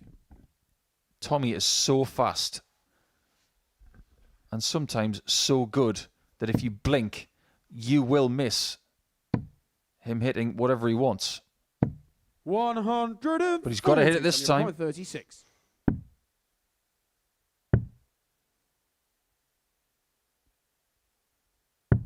He has been working on something recently. 80. He's trying to not stop and think as much on shots like that. He's trying to flow a bit better. Yeah, well, he is very much a rhythm player. 60. I think it's that balance where you still have control, but you still have that rhythm. No and there's an example of where he's too quick, so the throw becomes too short, and then you'll get one that you'll pull a push. And Brouwer devours that first leg eventually. Maybe a chance that he didn't deserve, but sometimes when they come along, just take it. Well, that's that element of good fortune you sometimes need. You've still got to ultimately hit the double, but you're being offered up opportunities that normally you wouldn't get, and that's where the element of good fortune can come from, or the odd little your opponent having a bounce out or getting a horrendous deflection. Just want to get your thoughts, Chris, on something that you know a little bit about. 134. We had Ricky King here recently. England international, county player for Dorset. 100. Same as Tommy Morris. When Ricky was here, we illustrated how long it took him from starting his county career to getting an England call-up. 59. It was less than 3 seasons. Yeah, which was unheard of in my day. It was a real struggle. Ultimately, even if your numbers were good enough for the selectors, if you weren't playing in one of the elite county teams, you found it hard to get in. And of course, now they have qualifiers for an England place, which is a little bizarre.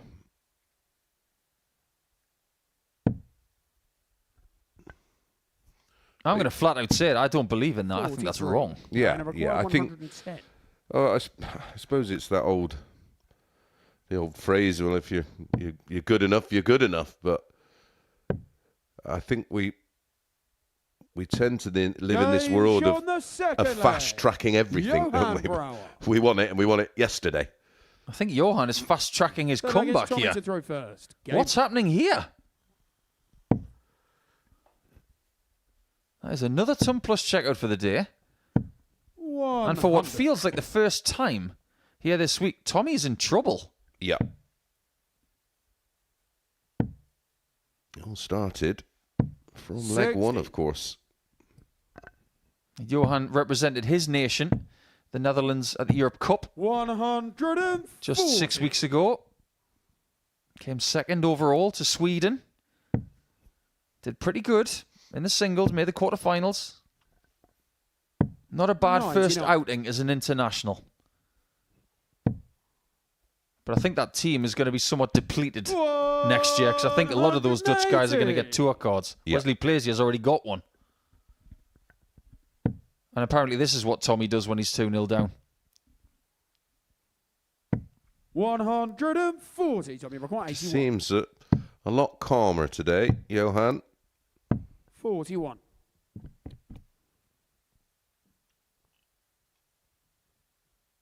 I was just about to say, I think he's playing a bit quicker in this game. He's being swept into it by Tommy, but before that visit there, he just took a few extra seconds. Tommy requires 40. Can't keep missing doubles. And Game that shot has the third stopped. leg. Tommy Morris. It's taken him quite a few attempts to get there. Fourth leg is Johan to throw first. 9 attempts for his first shot to hit a double. Yeah, and Johan, he'd have fancied that 102 after just taking out 110. 85. I remember the last time Johan was here. I was looking at his equipment. 45. It almost reminds me of a supermodel, because you got the fancy white flight. It's a bit like a fascinator. And then the rest of it, curvy and slim at the same time. Yeah, there's that little scallop at the back of the dart. 101. You keep saying the word scallop, I'm going to get hungry. But if you have a look at the grip, he does hold his thumb almost sits in that scallop, so it gives him a reference point to throw from the same barrel position every time. It's something I tried many years ago with Lee down at Wimmo. I basically got my darts, covered them in permanent marker, practiced for 2 hours, and said, right, there's the spot, because of course the 98. permanent marker had come off at the point where I was gripping the dart. 140. Johan require 124. No good for anybody else, really, but perfect for my grip pattern. Yeah, these ones are pretty effective for Johan, who's looking at the bullseye. 99. Tommy require 115. He really does give off his emotions when he misses a shot or hits it. But now, tops for Morris. 75. So close. Johan require 25. Johan is getting chances against Morris. He's got to take them. There's going to be quite a few people in the practice room thinking, come on, Johan, peg him back. Oh, that was close. I remember that bit of good fortune I was talking about. He's been very fortunate there.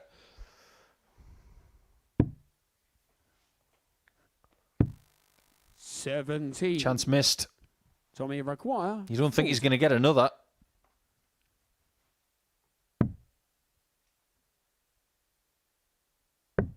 And he doesn't. Morris gets a bit of fortune, gets himself back in the match. He's got the throwback as well. Fifth leg, it's Tommy to throw first.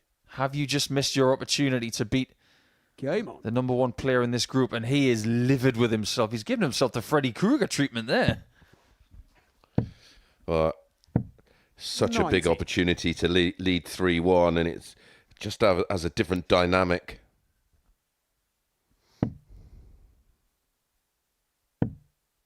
I think to say that Brouwer is a character is a bit of an understatement. He's the kind of person who would be very entertaining if he was playing himself. I know one thing he couldn't play. Poker. I'd happily sit at that table. He'd uncover his cards. He'd get 7 deuce and he'd go, 140.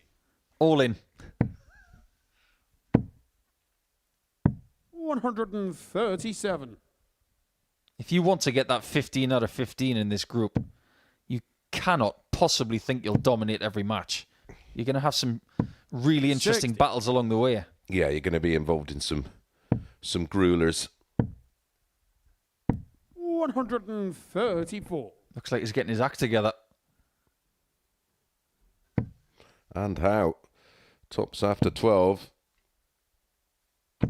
For 3-2. Tommy require 40. Was in a world of trouble. Game Not anymore. Fifth leg. Tommy Morris. He's won the last 3 legs in no time at all. Sixth leg is And Johan this is the thing, isn't it? We've talked a lot about what he did yesterday, averaging over 95 for the day. The personal best average in game 2. But the way to improve 140. on a consistent basis is to make sure that your bad game is better. And this is exactly what it is. An 88 average is now a bad game for Tommy Morris. 100. Yeah, well, we talk about the B game so often, and that's why you either can't get a card or can't hold on to one. It's your lack of B game. 60.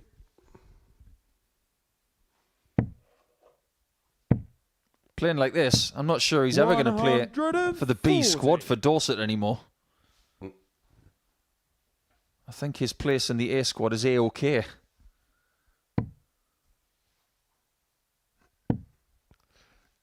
And he's constantly putting himself out there, isn't it? Whether it be, like I say, county darts or ADC or here or just tournaments. 43. He's constantly trying to improve every element of his game. Playing a little bit of the Challenge Tour as well, but not too much. He's just trying to figure it out, do a little bit of it. Not necessarily going under the radar because people know who he is. 180. But he's incrementally trying to improve on his own terms. 95. Johan require 80. Now, are we going the distance for the second consecutive game? It was a great max from Johan, and that's a great dart. Game shot on the sixth Held leg. it all Johan together Brown. well there when it could have gone wrong. Seventh and final leg is Tommy to throw first. Game on. And now that Johan has let that out, Morris will be wanting to give him it 83. back. Because that's exactly what he did at the end of their game yesterday. But there was a moment yesterday. I want to get your take on it a little bit later, Mace. Because in game 11, when Reece Robinson takes on Brower, 100. Brower hit a maximum in that match to leave himself on something small when Reece was on a finish, and it was loud. And Reece didn't like it. Yep, I watched that. The timing of doing things like that, 140. questionable. Well, it would just make you unpopular in the 95. practice room and alienate you from the normal friendly chit-chat that happens in there. And that in turn will make you feel a little uncomfortable. 60. It's not like a normal practice room at a Challenge Tour or ADC where you can go on a different table or maybe even 82. into a different room. The practice room in this facility has 2 dartboards, plenty of space, but there is no other room. Unless you want to go outside. 116. It's pretty cold out there. Yeah, I was going to say, don't want to be out there today. Double 18. 80. Wow. Johan I think the other one was still in the air when he threw the third one. It was almost a blue flame on the third dot. Now, if Johan takes this, it will be 2 wins from 2, and he will be the only undefeated player of the day. He doesn't get a shot at a double, and Morris can take him out to 81. stay undefeated after 7 rounds of play in Group A.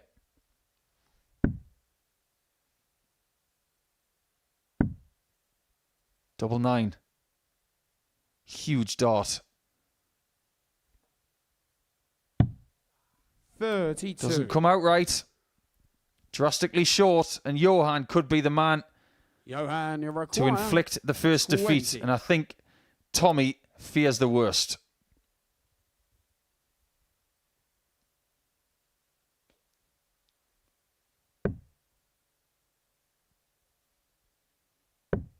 Game. It's a big win. And no reaction from Johan Brouwer. Brouwer. First defeat of the week for the person at the top of the table. But if we're going to give him the benefit of the doubt, nobody has ever been undefeated in a Group A situation. But Johan Brouwer is undefeated for the day. A much brighter start and a very decent contest as well. And for the second consecutive time, he has bettered anything he's ever done before on that stage. A very different Johan today with 40% on the doubles and the 90.44 average. 2 rounds down, and the middle round could tell us much when we come back.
Welcome back, and just before we go into round number 3 on Tuesday, after what's been a really good first couple of rounds, let's have a little look at what we've seen results-wise. And in the first 4 matches, everything was taken with the darts. The last couple have bucked that trend. And I suppose over the last couple of games, trends have been bucked in more ways than one, because Adam Mould got his first win of the day, and Tommy Morris has now suffered defeat for the first time in the group, which is really good news for Sebastian Bialecki. And Brouwer goes up to 4th and is still in the equation if he keeps playing the way he is. So things are getting very interesting on Tuesday. Yeah, the one that we thought may come up to challenge was possibly Reece Robinson, but fair play to Johan. A couple of good games, and to beat Tommy right now is a very good win for obvious reasons. But this is a fascinating encounter. This may be the match that decides who takes the final place in Group B come tomorrow afternoon. Based on what we saw from Robinson in the last match, if he replicates that, there may be nothing that Mould can do. First leg, it's Adam to throw first. Game on.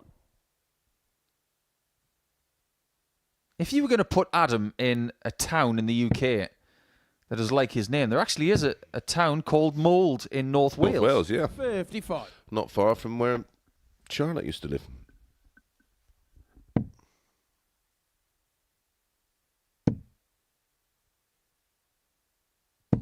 100. I think Adam is a rather proud individual today because the place where he plays a lot of his ADC darts, Bradmore Farm, it was emblazoned on the shirt last night of Martin Lukeman, who has had a rather impressive Grand Slam debut.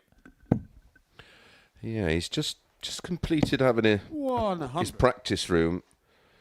So he's been spending a lot of time in there, and his level of play over Reece, I mean, in the qualifier, he was outrageously good. 96.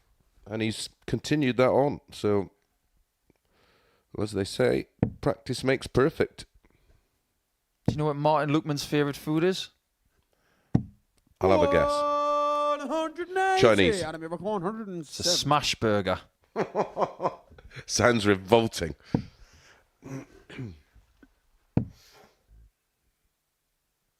$121. That's just a little bit better than revolting. But this would be a revolt. Double 14. He almost starts again with a 12 darter. 49. He could well lose a leg. There's the 17. 2 at double 16. 17. He went the wrong side. Require 14. This is a double that you can't really be that aggressive with. Same height, just a little bit right. That is not a blocker at all. If anything, it's a help. That one isn't. 10. Adam, you require 32. Same equation.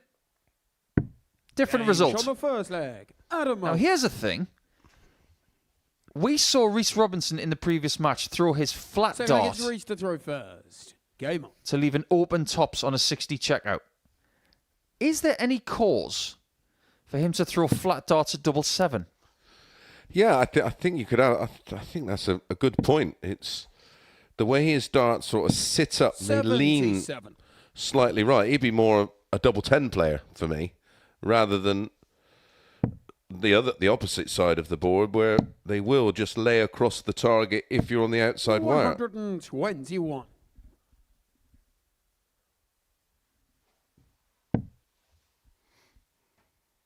Adam's had quite the couple of years since he won his first title here back in January of 2023.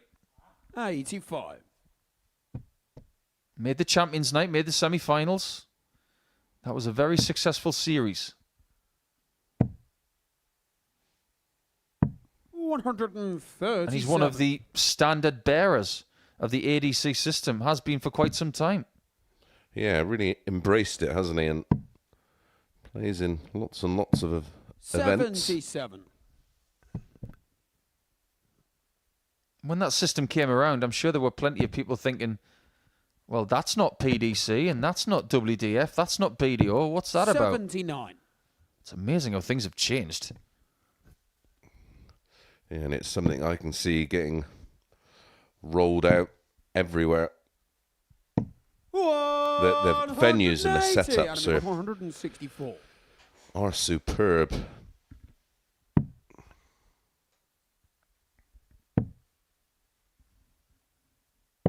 I'm actually contemplating running an ADC weekly event in the pub.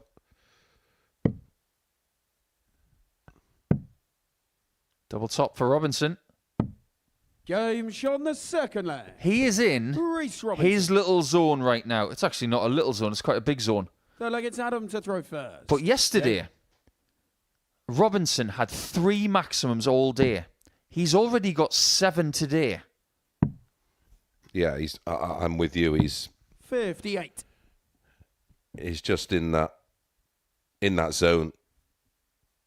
I should imagine he got here this morning, and some days you get on the practice board and after 5 minutes you feel I'm on it today. We interviewed him yesterday morning, and he said something along the lines of, I haven't been playing a great deal recently, 140. but what I have been playing has been okay. Yeah, so maybe yesterday was the day where he's sort of, you play yourself into form. See it a lot with 83. Neil Duff, haven't we, over the years, where the Monday, Tuesday, Wednesday, he's just building up to Thursday, Friday, Saturday. There's so many events now. It's not like years ago where you would have to use your downtime to practice. Now they tend to use their downtime as recovery, and 140. it's just all match time.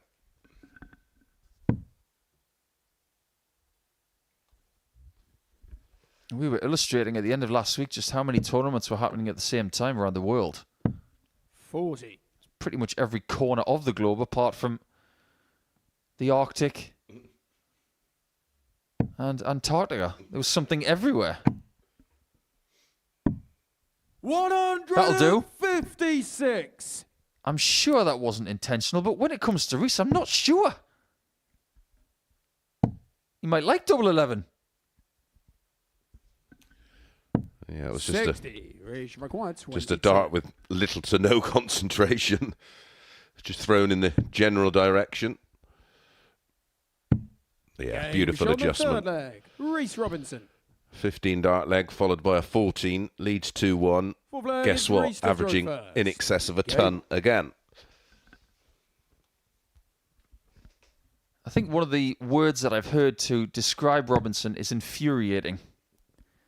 Because the talent is there. 58.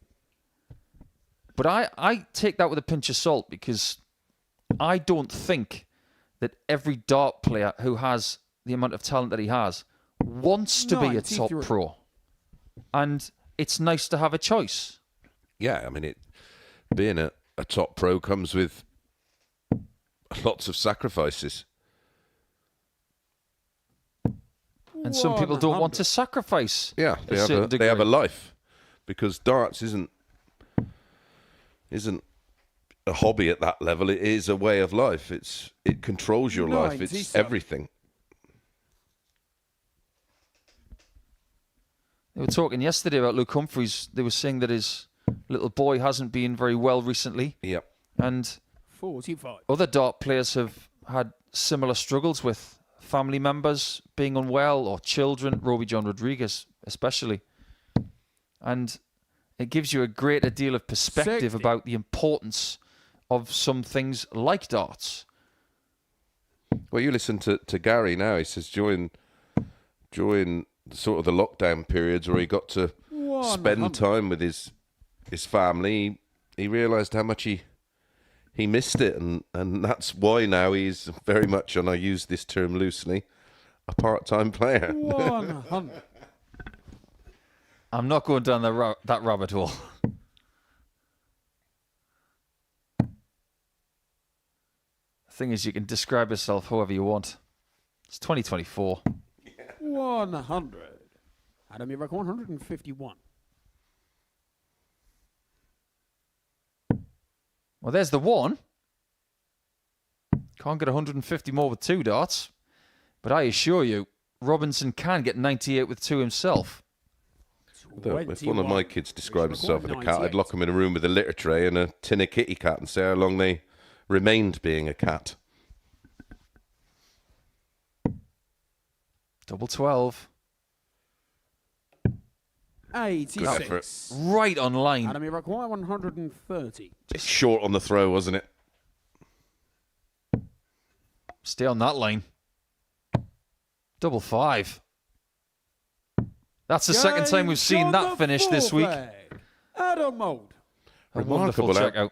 How he can get the darts. Because they're quite bulbous, those darts, aren't they? They're certainly not what we're used to seeing. I love that word. Bulbous.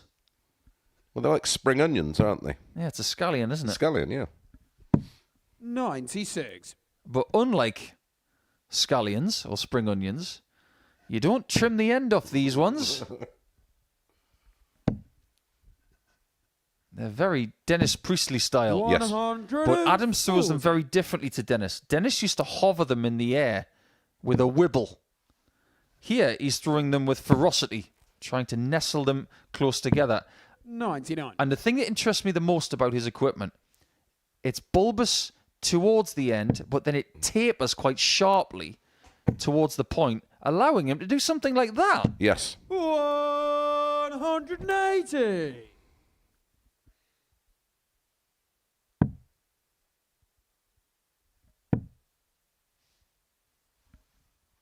Seriously impressive on the 180s today. 59. He could even find himself in double figures after 3 matches.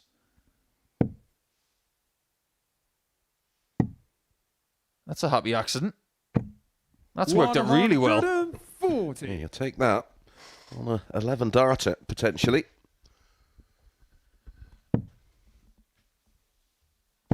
Adam Maud is sticking in well here, isn't he? He's 13 points adrift in terms of average, but only finds himself potentially a leg adrift. 21. And if he hits this, it would be the most miraculous lead of the day.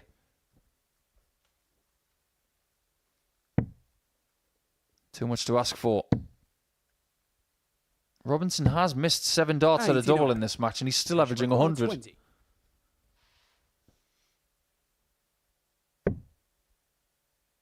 Is that just a little bit too close? Apparently not. Game shot on the 5th leg. Reece Robinson.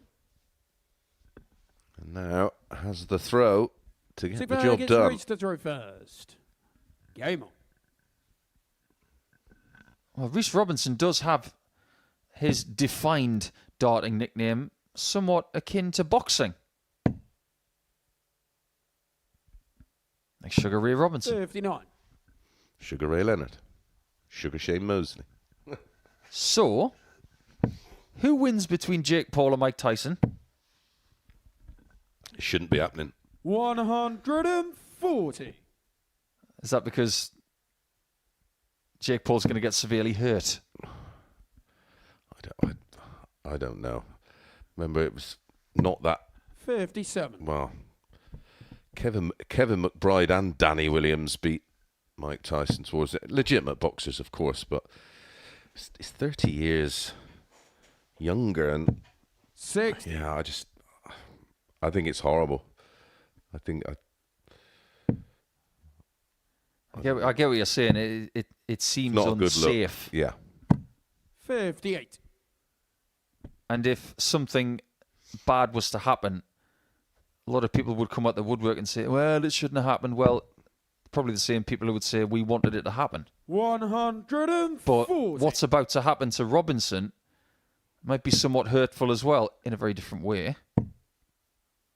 Yeah, he's just 140. well, prior to that 140, he'd just gone off the boil a little in this leg. 25? 130. We love that play. It's just smart.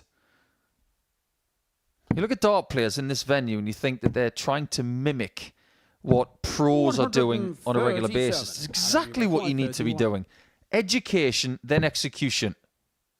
That has missed by an inch. I was going to say that was neither. And that's missed as well. And Robinson could swarm on leg 6 all of a sudden. He was in trouble, but he has done really well to leave this. 2-2 treble scores to leave 50. And he puts Adam Mould away. Shot and the match. Reece Robinson. That 4-2 scoreline tells you very little as to how that game went. That was a roller coaster ride between two very, very good players. And Mould doesn't win this one. He can't cling on after making 2 massive errors in that last leg, missing single numbers. It's Robinson that swarms with a 96.45 average. A good 10 points or so less than what he did last time, but it's still good enough to get 2 points. Now, we've been looking forward to this game all day long, so without further ado, we'll have a short break and come back for Bialecki and Morris.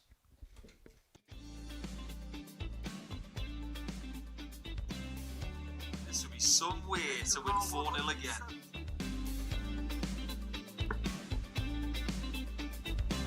Oh boy. And look at that from Nathan Rafferty! Reminds me of one of the greatest Richie Burnett sayings that has been uttered out loud. 180! Gets his second 1-8 of the match and levels up with Scott. That statistic. 4 180s for our first match of the night. So far, it's quite some going. Had 26 180s in total last night, I think. I'll get something fairly similar. Oh, we've got another one from Burnett though. We'll come back to that story about Richie Burnett a little bit later because last night he had a crack at this. 128. Richie didn't get dart 8. 41.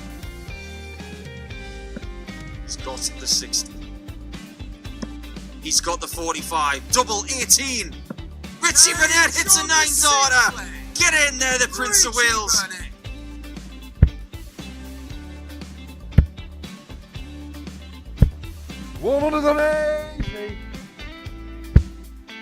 Not saying anything. Not putting a curse on it. 180. Danny McCall. Just do it, Danny. Do it. Do it. Do it. He's done it. Showing the match. It's incredible.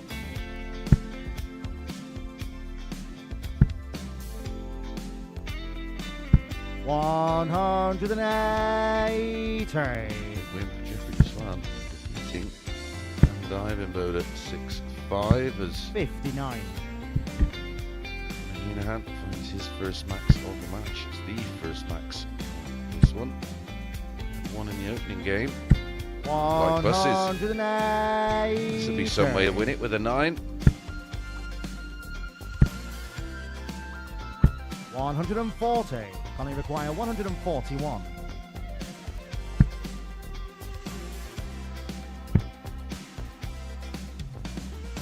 Game Go shot on, and Conor the match. Heenahan. Conor Heenahan winning the match with the magical 9 darts.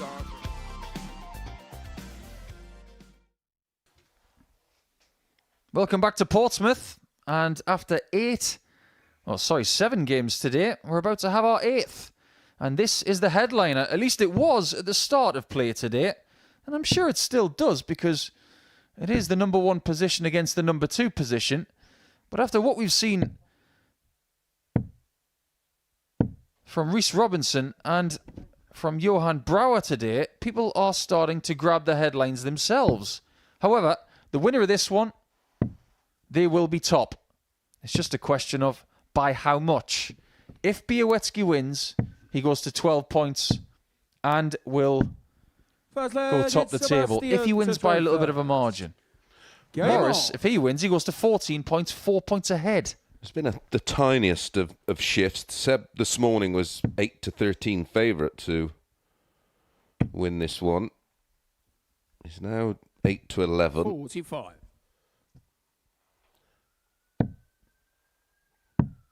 This place, Mace, is all about 56. Getting confidence and winning points.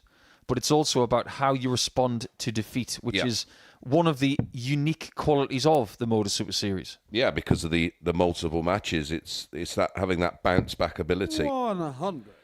and just brushing it off, which is, again, it is unique to this event. 47.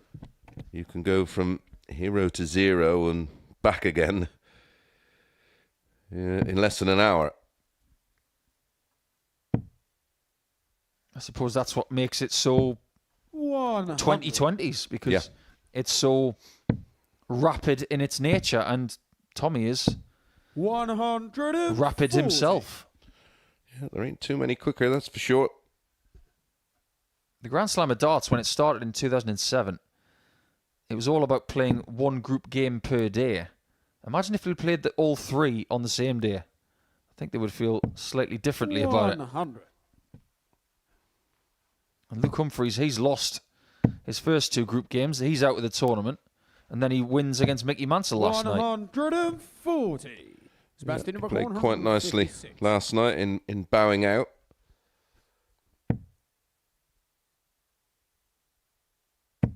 Oh, it looks so inviting, doesn't it? 100. Surprised he misses when he throws two beautiful darts like those first two. However, just missed a few too many doubles today all of a sudden, hasn't he? Yeah. I think he's just feeling the pressure of being out on top. Traversing the board to double four. 14. Tommy require 20. What a chance for Tommy to break through. Take the initiative in the biggest tie of the day. As the top two duke it out. Listen, if you don't win this, you ultimately just got to get yourself in Group B. It's a 60% chance of qualifying. 85. Group B players this week. It's stacked. You've got Neil Duff. You've got Nico Springer on debut. It's going to be the only week he prospectively plays here in his career. Because he, like Sebastian, is going to the Pro Tour for the next couple of years. And do not forget about Tommy Lishman, who has a 9-darter on this stage and is very dangerous.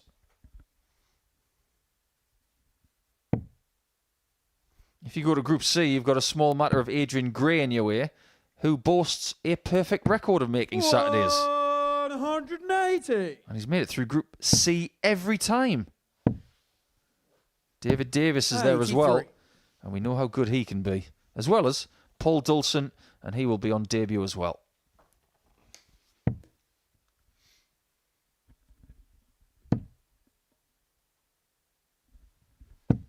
$85. Have you had the arrows out at all lately, Paul? Yeah, I've been having a bit of a practice lately. Chugging with some new equipment, in fact. Nice. 136. Trying a few different things.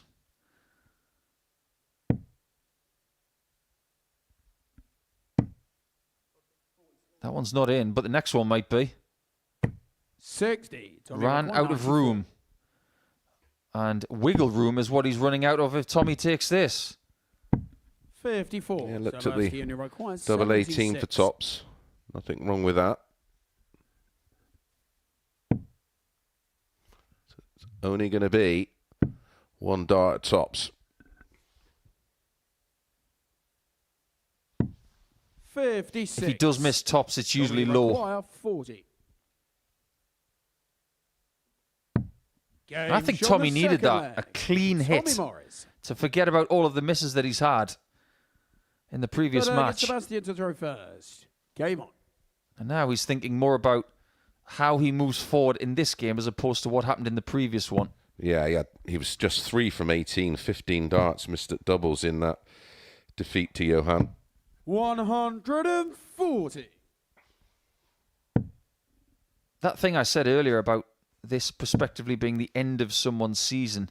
If you don't make it a Champions Week, if you're not involved in the ADC Global Championship before Christmas, or say the World Championship at Lakeside or Alexandra Palace. Yeah, this is it until January next year.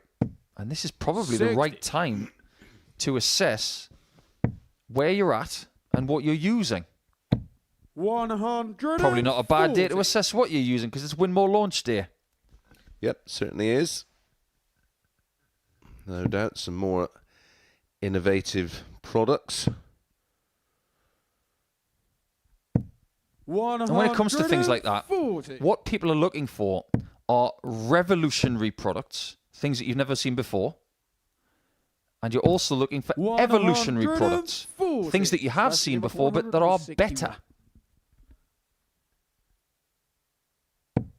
But as far as Sebastian's concerned, he has not changed these barrels for quite a few years. These are trusty ones.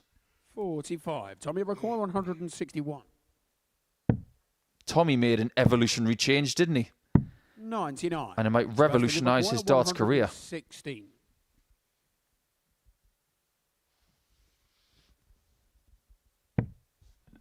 I actually managed to source an old set of Eric Bristow darts, which I used originally back in the day. 62. Couldn't get on with them at all. Double 16. 30. Sebastian, you require I 56. cannot believe that flicking on that side of the dart didn't caress that dart into the 32. How's his tops this time? Game shot the third leg. Pretty good. Sebastian Bialecki. Yesterday when they played, Morris put in Fourth the leg, it's first Tommy to ton throw plus first. average of the week. Game on. Bialecki troubled Morris, nearly averaging 98 himself. But it was fascinating to hear from the 97. poll this morning that he used the word hope. Sometimes the word hope is a negative thing because you're wanting something to 97. happen and maybe trying to garner outside influences to help you. Whereas I think Sebastian used it in the perfect way. Losing yesterday in a very competitive game with Tommy, he played well and it gave him hope that he can trouble him today. I like that. Yep, agreed. 44.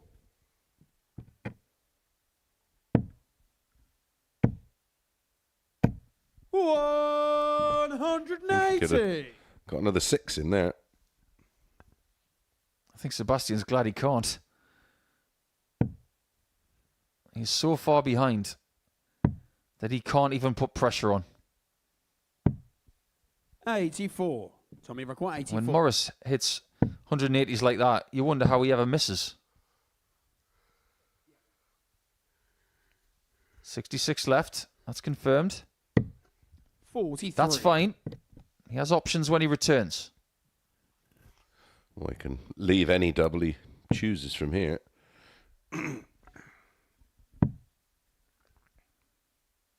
What would be the strangest 96. route from 41, I Tommy wonder? require 41. Probably 19 double 11. Exactly what I was going to say. No. Yeah, Yes, yet again. Yeah, it's issues on the doubles, and it's that side, isn't it?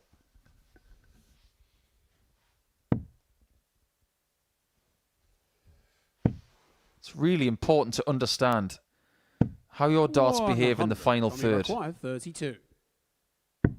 to see what's a good guide and what isn't.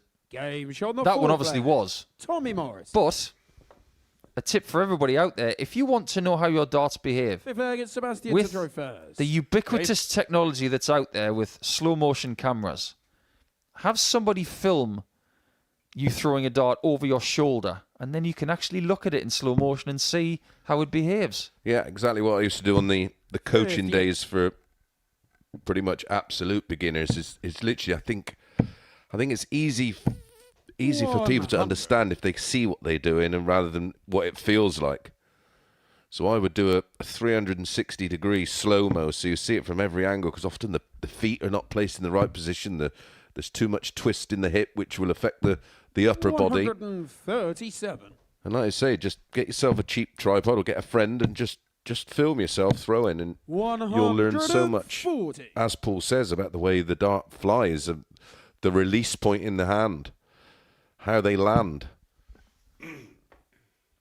There's one glaring thing when it comes to technique that is almost staring us in the face today. 95.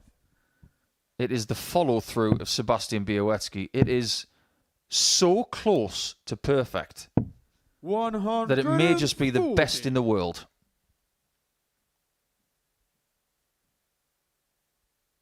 Everything in line with the right leading leg, the foot, the eye line, right-handed, so no doubt be right eye dominant. And everything is just down the line, isn't it? And everything is thrown 44. before he Tommy moves. require 121. Whoever has coached this young man at a very young age deserves a medal because they've done a fabulous job. 57. Sebastian, you require 167. Well, you may well have, like we would have done back in the day, you sort of base your throw on either your favourite player or the throw that you love the most. I did that a few times. One of them was Richie Burnett. Tommy requires 64. To kill the match off. 88 to get back on track. 48. Not over yet. Sebastian, you require 67. Doubling again, Nico. 3 from 12. Not as sharp as it was. 2 8s this time for the pole.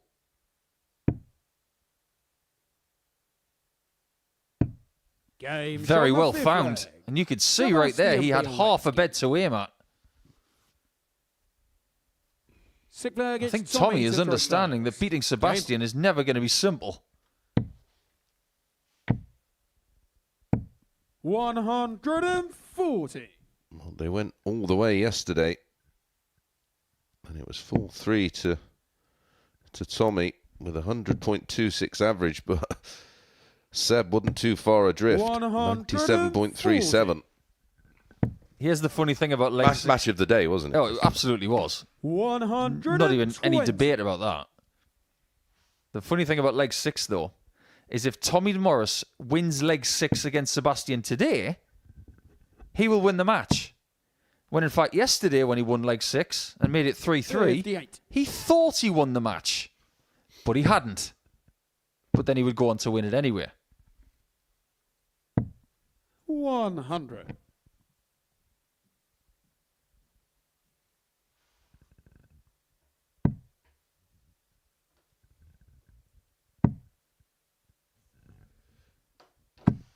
That has not gone to plan. And Morris can hit 105 here. That's what he tried to do. Well, he's left a single to double combination. That's the main objective from there. Whether he would have hit the 25 or ball. 98. Tommy required 58. He does not want to go to a last leg shootout here. And it's not going to happen because Tommy's back on track. He's done the double over Sebastian Bialecki. It's going to be a 4-point cushion as they both go into round number 4 on Tuesday. He's not going to get the perfect group. He's not going to be undefeated. But the chance of him winning this group is far greater after posting another impressive performance like that. Nearly 95 once again. The doubles aren't as polished as they were earlier, but they were good enough on this occasion. So when we come back, we're going to get another dose of Burnett against Brouwer. You might not want to miss that one.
There is a risk in this game, as we start things off with an empty handshake, that we could go from the sublime to the ridiculous. So what are we going to get from game number 9? Your guess is as good as mine. This is like playing Yahtzee, and you just got no idea what the 5 dice are going to tell you. We've been looking forward to game 8 all day. Morris has won it by 4-2, but we've been looking forward to this one for very different reasons, because these two show more emotion than your average dart player pretty much every 30 seconds. Yes, heart most definitely on sleeve. This could be fascinating. I think we'll see every expression, every emotion, every type of reaction, and hopefully some good darts somewhere in between. Johan to throw first. Game on. Yesterday, Burnett pounced on a poor performance from Brouwer and won by 4-0. That was Richie's only win for the day. Well, Richie is favourite for this one, only 6. margining, 8-11. Brouwer even money, even though it is Richie who throws second. And Johan is undefeated today. 100. Exactly.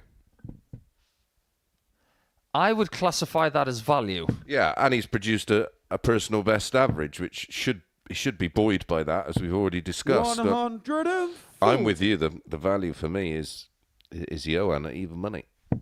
Just remember, everybody, please gamble responsibly. It's over 18s only.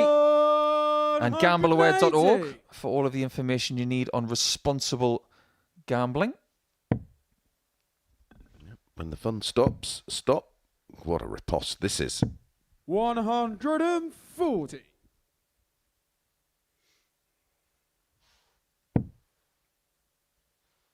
That's one of the things about the English language, isn't it? You get 2 words spelt the same. Riposte and repost. 91. 2 very different things. 161. Very.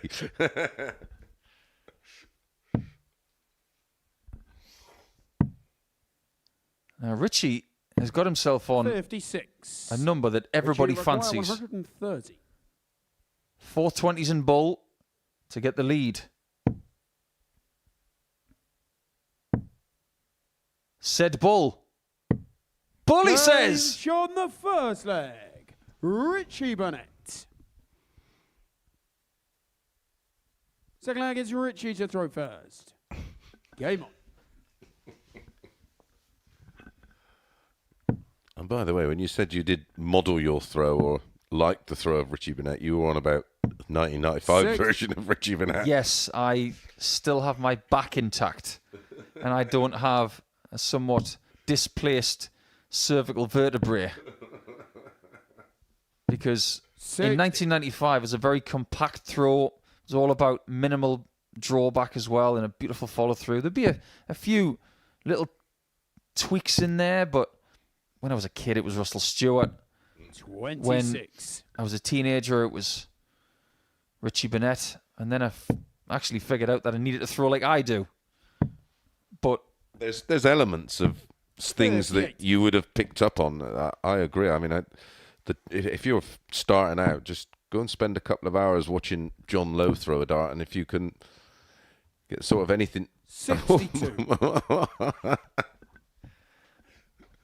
Is that exclusion zone big enough? that is why yesterday Richie said, stay a bit further back outside the exclusion zone. If you haven't played Richie Burnett before and he's had that huge scorpion 100. kick, you don't want to be anywhere near that. And that is why Johan is actually standing further away now. He was standing just outside the yellow line and now he's nearly off the stage. 81. Very wise plan, Johan. Yes. Last week, when Jensen Walker was playing against Brian Roman, Jensen kept retreating 96. on a qualification dart. And just to compose himself, he kept going further and further back. And Roman found himself off the stage just to give him the room. I was actually quite respectful of Brian to do that. 9. Not the kind of 9 a dart player wants to hit. And that brings up, not the 9, but the contortionism that we're seeing in this game. 60. When you're playing Richie and this kind of thing is happening, one, you don't take it personally. It's not something he does on purpose. It's just a reaction. He can't control it. 60. So in order Johan to move require forward, 127. you have to accept that that's going to happen, give yourself space and play your own game. Absolutely. 102. Went for it. I can't imagine what it would be like to sit next to Johan Brouwer when his favourite football team are playing. It must be torture, because he is a future gold medalist at the Emotion Olympics. 43. Johan required 25. No score. Now, he went very close to that, didn't he? Richie require 100. In that earlier match, it was right on the wire. Correct. He got away with it the first time earlier. He didn't get away with it again. Richie took that out against me in a ranking final. I had 180 to leave tops, and he took 160 out. 25. Gets That's closer safe. to double 9 this time, but that'll do. 1-1 it is. Johan Brouwer. It's amazing what you remember from first. many years ago, what people did to you. Yeah, well, I was having I beat Taylor in the quarters, and I really fancied it that day. Cruised into the final. And 140. I had a relatively good record against Richie, but we had an absolute humdinger of a game. 5-all. I say I hit a max to leave tops, thinking happy days. Richie had other ideas. What was the most hurtful shot that it was ever hit against you? What's the one that sticks out? Robert Thornton. I needed to win one more game to qualify for my last UK Open, and I put one on the wire at double 16, and Robert took out 170 for the match. Jamie Caven actually did something similar in the day before in another qualifier. Yeah, that really did smart. Yeah, Thornton for me at the World Championship. I was sitting on 58 to win a last leg tiebreaker. He took it 130 on the ball, and we went to the very last leg. That 130 was like a club to the knees. It was horrible. 100. There's nothing horrible about leaving 159 when your opponent is a dart behind. Absolutely. Now, Johan keeps flicking his eyes towards Burnett, as if he doesn't like the behaviours on the stage. 83. Well, stones, glass houses, pots, kettles. Need I go on? That's what makes this fixture so watchable. 100. Johan requires 76.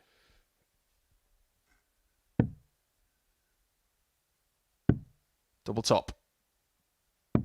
Game shot in the third. Every now and again, he Johan proves Brouwer. why he was selected for his country. Because that 76 checkout Well, really it's was very Richie to good. throw first. Yeah, nice and Game. clean.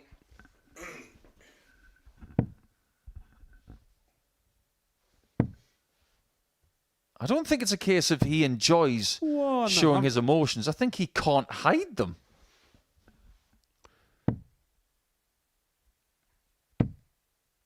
I think he'd be very popular 95. playing on the Japanese Pro Tour, because those guys out there are the kings and queens of doing crazy celebrations when they win matches and doing social media posts. Like our good friends Tatsunami and Sakaguchi, who became Asia Pacific Cup singles champions over the 81. past week.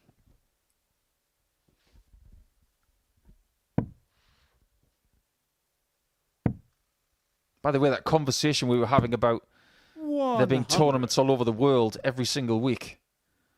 A small matter of a ranking event this week in Mildura in Australia. That's apple and orange country up in the northwest of 85. Victoria.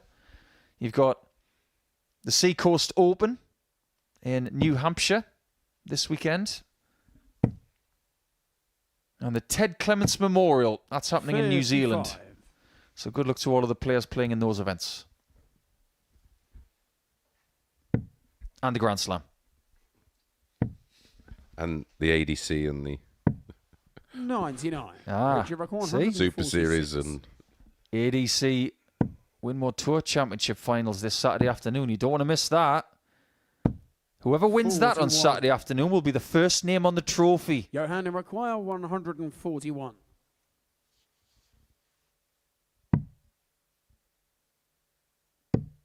Looks like Johan was going for the old Gezi Price route on 141. Yeah. Richie require 105. Took it 130.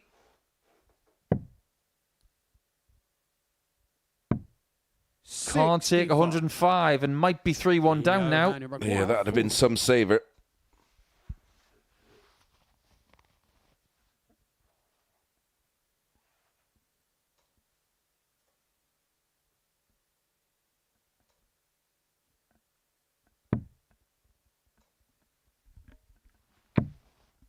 Got to go the other side. 20. What a opportunity. Richie require 40. Spurned. What is he looking at right there? Game shot It's on the 2-2, fullback. and we've got Richie 3 more Burnett. legs happening in this match. I have no idea what Johan was looking at. It's Johan to throw first. Game on.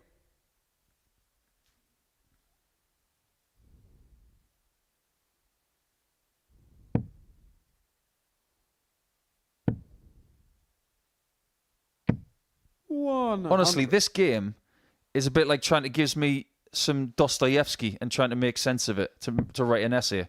I can't make head and a tail of it. 41. Let's try and get the nuts and bolts of why Richie Burnett has these reactions. It tends to happen when he's under pressure. Yeah, you watch him in the practice room and there's nothing. Sexy. He's as smooth as silk. Which, if you can understand the human body, it's neurological. It's not physical. But with neurological 121. things, as with anything else, there are physical manifestations of neurological issues. And when there is pressure, the brain reacts and then it sends signals to the body. Yeah, it's formed from the fear of missing, and he's throwing a dart, and then he's trying to make that adjustment once the dart has left the hand. 60. And when you understand it like that, you will look at it differently. But if you are, and I hate to use this word, but it's the right word to use, if you're ignorant to it, you might think he's doing it on purpose, but he is not. 59. Absolutely not. I'm not going to name names, but I once saw a top professional dart player accuse another player of using their dartitis as a tactic. And 99. I have never been so disgusted in all my life. Yeah, that is that's a shocker.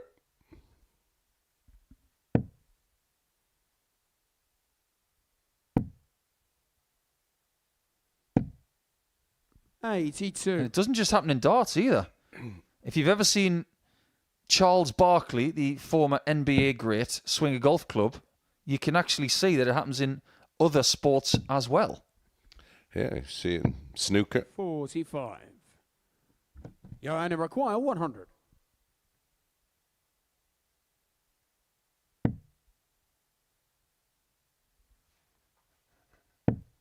That's a lovely dart. Double 10. 80. Richie require 135. Well, this would sting a bit, wouldn't it? Well, it would have.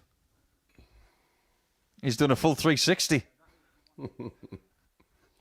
Yeah, absolutely disgusted with that dart.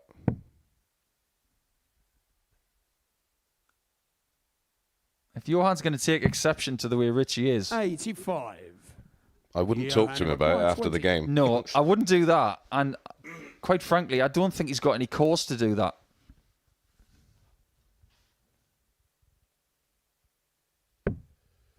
He has got course to take the lead. And that's exactly what he's got. Game shot on the 5th leg. Johan Brouwer. It's the scruffiest game of the day, but it's probably the most watchable.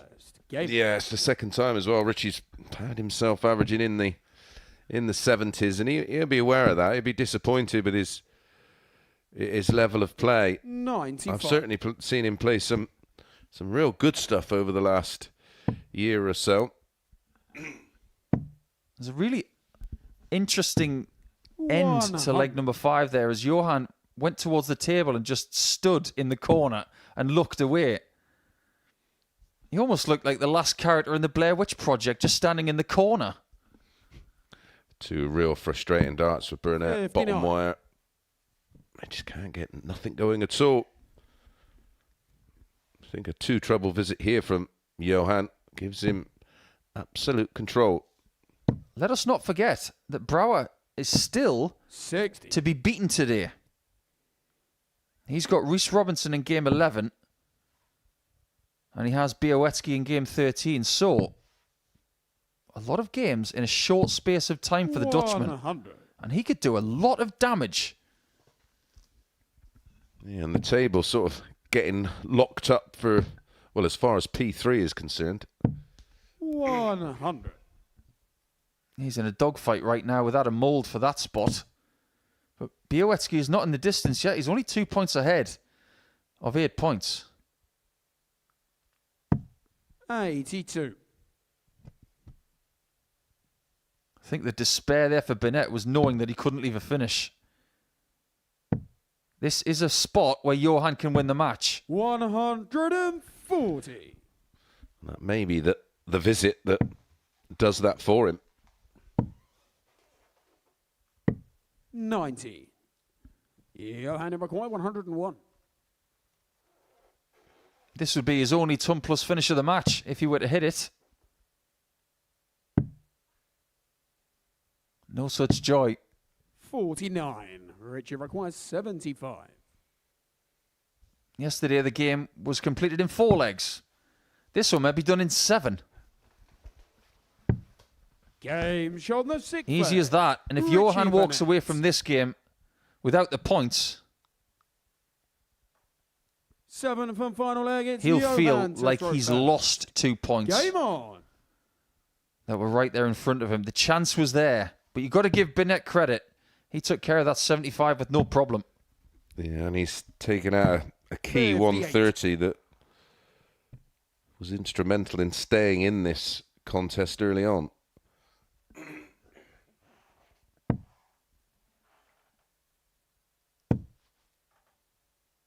One of the benefits of having you back today, Mace, is that 140. I can ask you this question.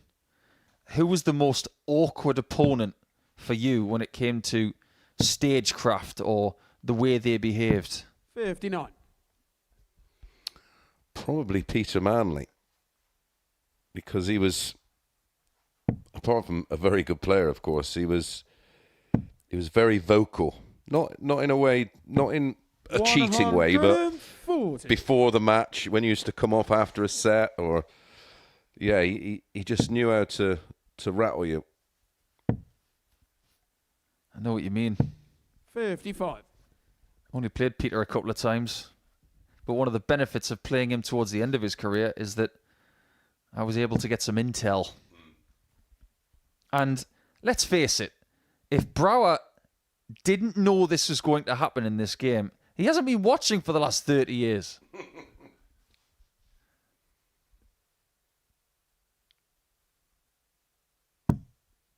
$58.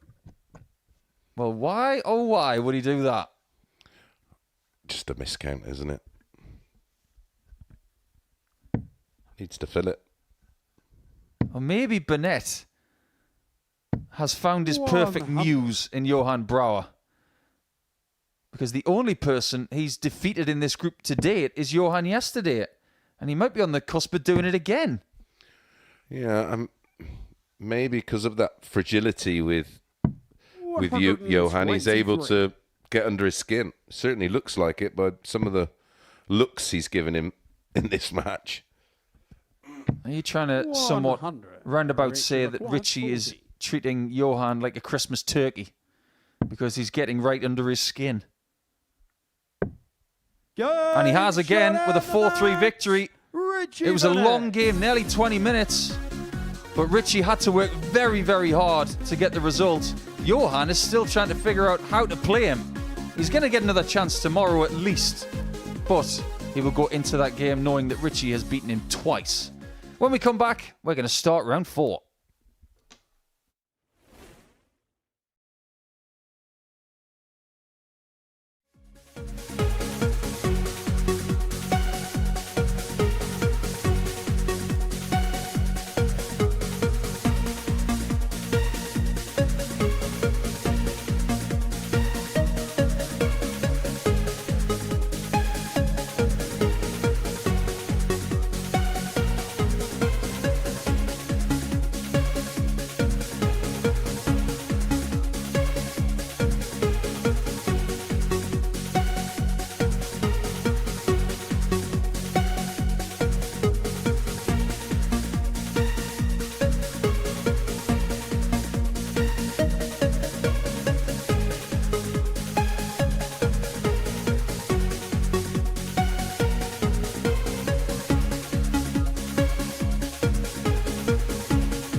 We've had a little bit of everything today. We've had a sublime standard at times.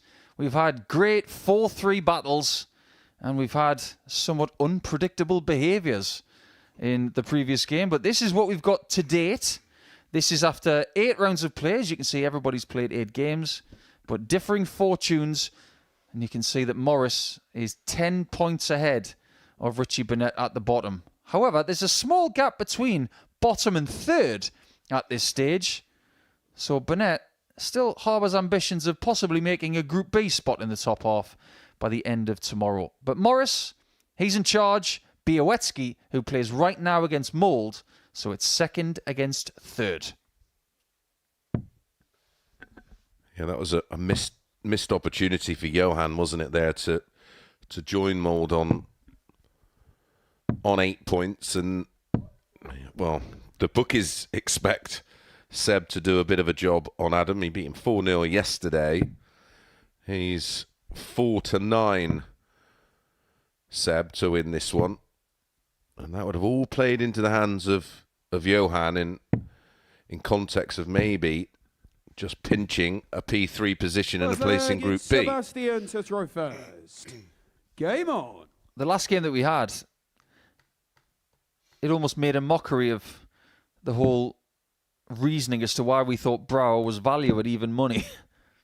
Yeah, absolutely. And 85. Well, he really should have won that one.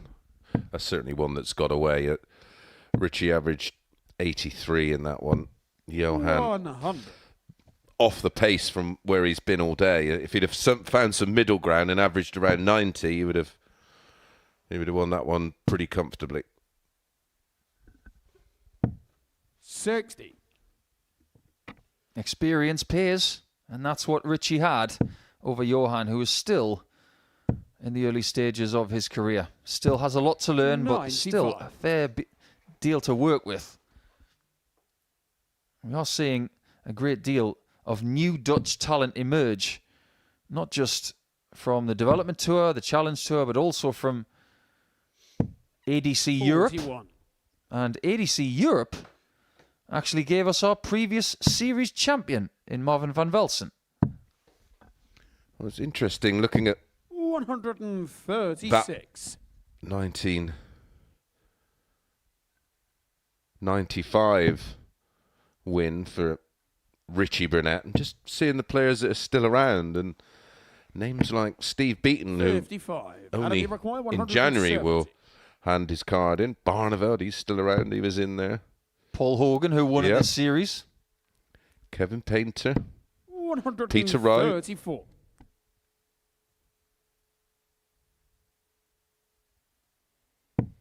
That was the year that John Part was defending his championship. Yes. And he was beaten by Paul Williams in round 2. Required 36. Double 18 for Mould. Game shot on the first Don't leg. discount what Adam Mould could do this week. If he can weather the storm at times, he could prove to be very dangerous. Group A champions don't always go on to win weekly titles. But week 10 winners 3 times have gone on to win the Super Series title. Littler has done it. Jim McEwen has done it. And Marvin van Velsen has done it. So week 10 87. statistically is the most likely week to give you a winner.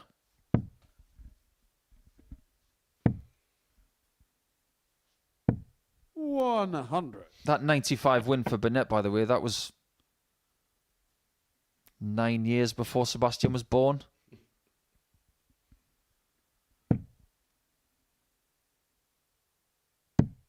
$59.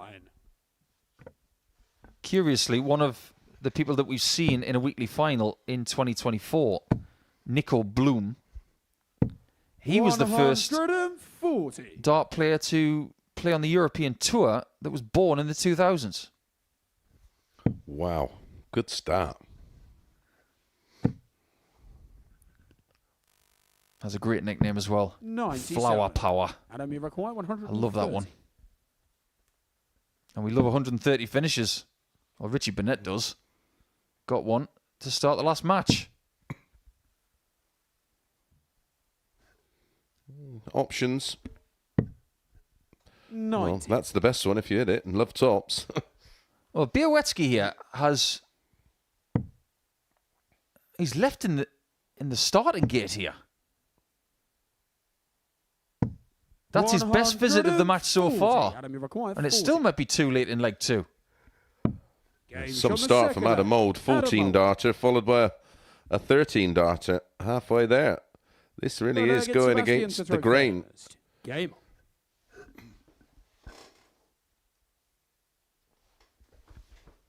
I think sometimes when you're surrounded by people getting personal bests, that can be infectious.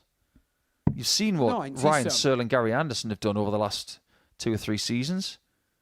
They've both set personal bests in a serial way. They've hit one, and then soon after they've had another one. Yeah. That isn't an accident. It's momentum, isn't it? Belief.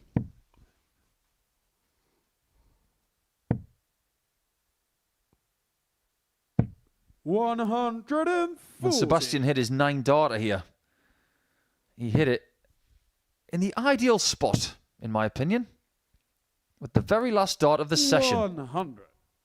Because then you can enjoy it just a little bit more without having to worry about playing another game. Yeah, you can really enjoy it.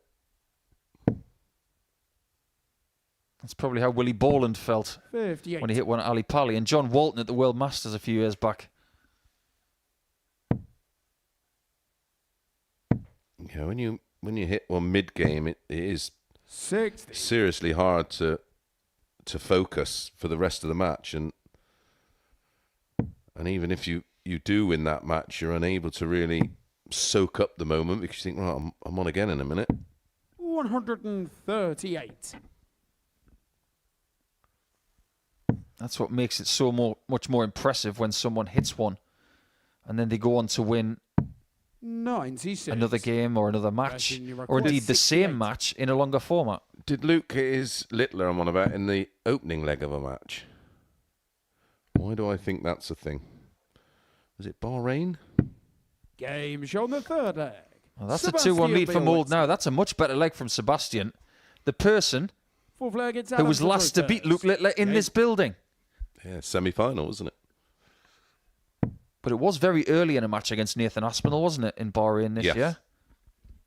60. He got everything in that tournament. He got the win. He had a 350 and 6 darts, a 9 darter. Just tick all the boxes. He genuinely plays the game of darts 95. like it's a video game. Just complete that level, that level, that level. It's just that foresight and the advanced counting of knowing 43. that after 6, he's always tries to put himself in a position to win in 6 from there.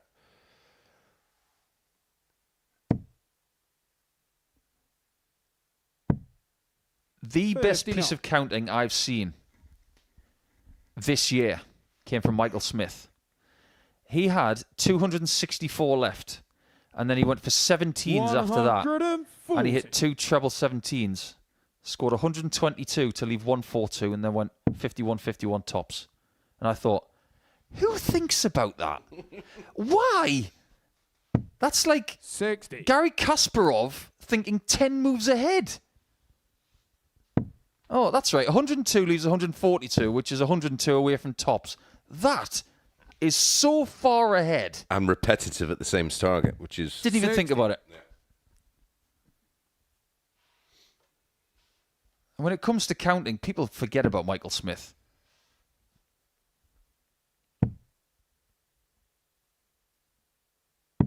$137. Bialecki this time first to a finish.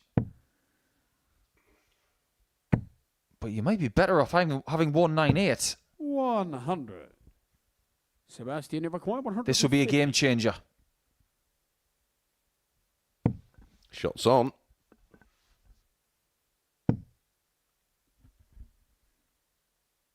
Yeah, that's even more annoying. Because I would have gone that way. I mean, we don't actually see their eye line, but it didn't look nice. It was low in the bed. It was slightly skewed to the right. 58. Sebastian Bialecki, 60. Sometimes you can get a bit carried away with going for the same treble. Look at where it's sitting. Double 4 with nothing in the way. 12. Mould on the money. He's played decent in this game, but he's also had a giant slice of fortune that his opponent has not turned up to the same degree as earlier. It's way off.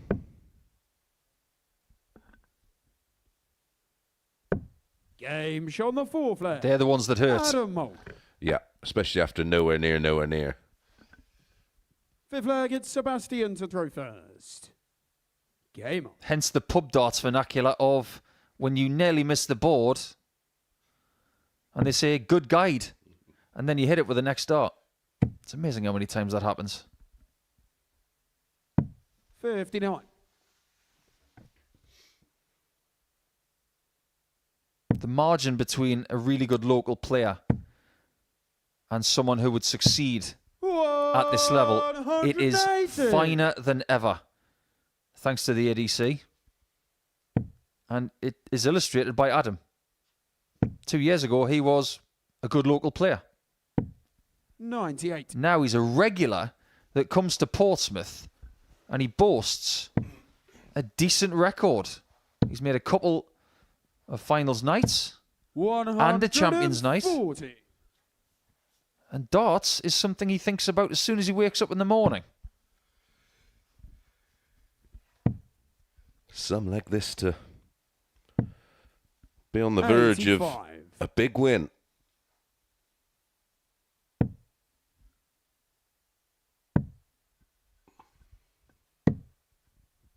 It's a very whippy style that Adam Mould has. When he lets that dart go, the point climbs to the sky, and then that bulbous end to the dart corrects it. That's why it sits the way it does. 135. Well, it's all about the weep and the wibble. Bulls the shot. In that spot, I like the bullseye. 99. Because Sebastian Bialecki, 100. if you get the 25 and the 17 instead of the bull, you're sitting on a double, and you force your opponent to find what could potentially be the bull.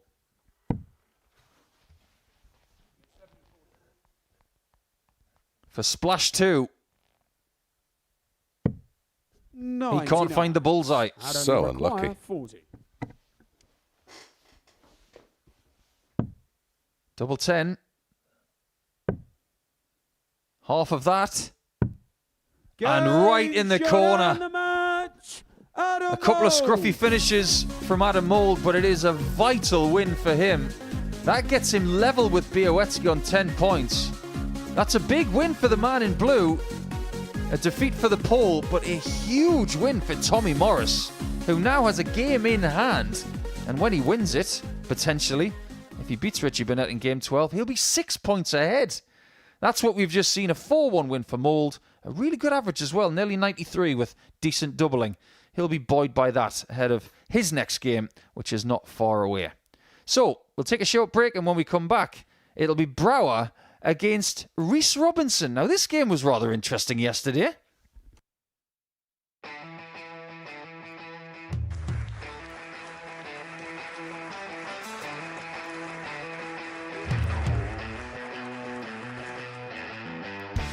Hang on a minute. Wow! Oh my God! Well, that's 100 quid down the drain already. Itching to hit the 180. He's gone for the maximum.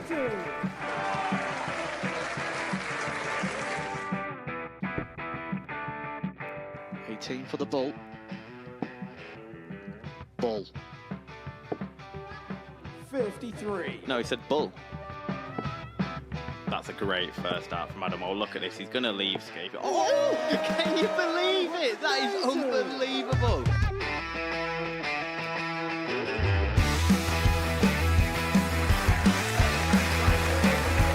Get match darts to put his team into the final. And through to the final they go. Charlie Murphy has hit the match-winning dart on both occasions. Number 4 for the title.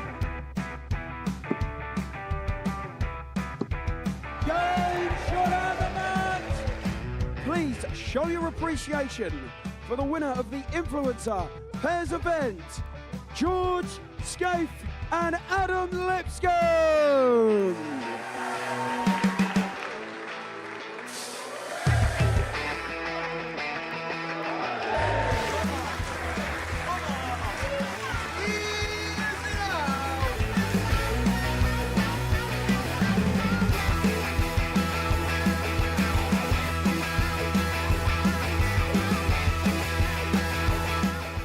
He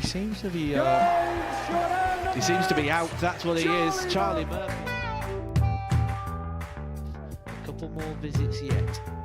We're not going to need that. Oh, Bosch. Pie Face is through. He gets And he's absolutely buzzing. It was a game that Pie Face dominated throughout.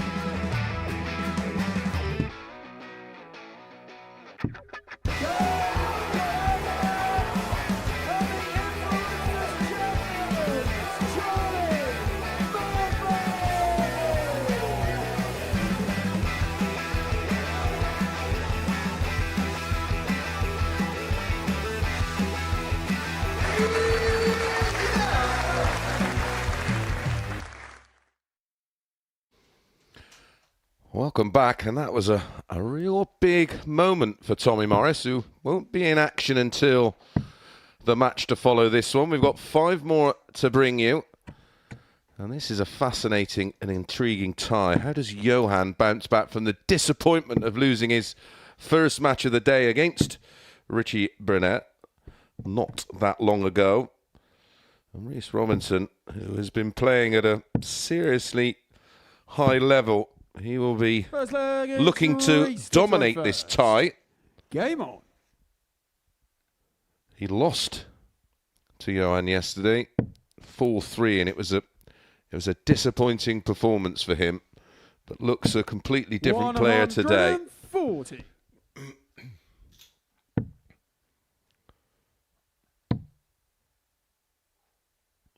The odds compilers, Nico, make Reece a big favourite here, 8-15, 11-8 about Johan, and I see that about right. Yeah, I think that's correct too. It's more about what we've seen from Reece today as opposed to what we haven't seen from Johan. His ceiling of performance has been better today than Johan has ever had, even though he's set a personal best. It's just that range. What we talk about in terms of range is their running average, so all of their numbers combined, their highest and their lowest. We don't like to see too much of a swing, probably more than 5, 6, 7 points. 96. I think the only time you want a big range is if you've had that ridiculous performance. Say you go out and average 115. Yeah, then that puts a different spin on it. 100. What we would still then do, though, is look at your mean average and then look at the low point. I think what people are really looking for is what Gerbevats did last week in Group B, where everything was above 90. Yeah. And everything was under 100. 49.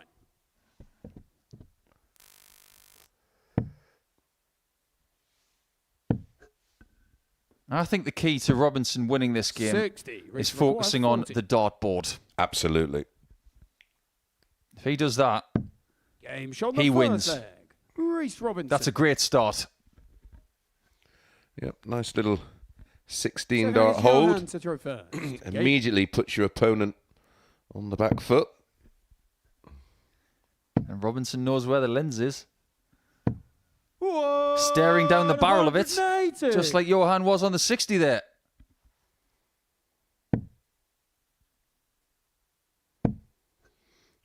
Maybe the tempo of this one will suit Johan. I don't think he enjoyed waiting a bit more against Burnett. No, that was obviously adding frustration, and that was evident. It brings up an interesting point, doesn't it? Because if you have a clash of generations these days, most younger dart players, they're used to games rattling along at a very swift pace. But if you play someone who's been around a long time, like Richie has, you might have to wait a bit longer. And people of this generation don't like to wait for anything. No, and that's a good point. It's something I found really awkward. And I wouldn't call Martin Adams a slow player, but he's quite measured. He's sort of sedate, isn't he? And I just found myself, because I've been playing with some really quick players in practice, I just sort of found myself wondering what to do. I tried to have a little wander, and then I think you can just end up with too much thinking time.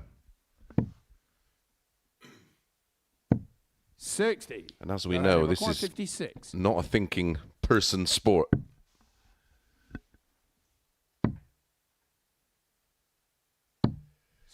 Wow, he's bent the wire twice there.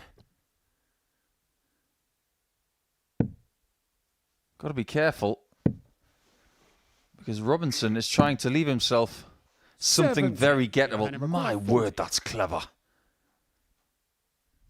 Something I would have ever have thought of, but there you go. Well, if Reece Robinson takes this out, he's a genius.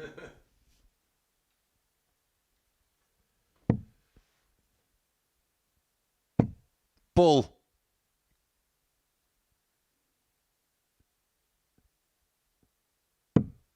I almost wanted him to hit that to illustrate how important the setup was. Yeah, how clever it was.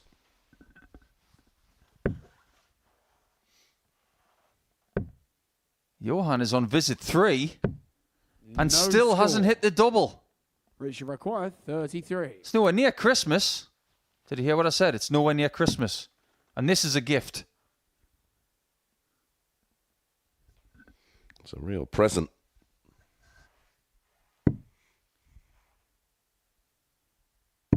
He unwraps it. On the second leg, Reece Robinson. Well, there's only one reason why Johan lost that leg. It's because he had 3 visits at double and he missed them all. Third leg, it's Reece to throw first. Game on. Yep. 8 darts at a double. He's doing his best impression of a bobblehead right now. And when you're feeling that disappointed with the situation, you can't blame him. But the only person you can blame is yourself. It's nobody else's fault. As much as we would like to displace that blame on someone else, it's not 43. Anybody but us. I think one day there will be a very nicely thick book about the amount of excuses that have been used in darts. Too hot, too cold, too bright, too much of a shadow. 60. The water was too sparkly. That was a good one. My shoes aren't very comfortable. I didn't sleep well. I slept too well. 60. I didn't eat enough. I ate too much. The producer for the network kept showing my opponent's girlfriend on the big screens. 60. Yeah, that was mine.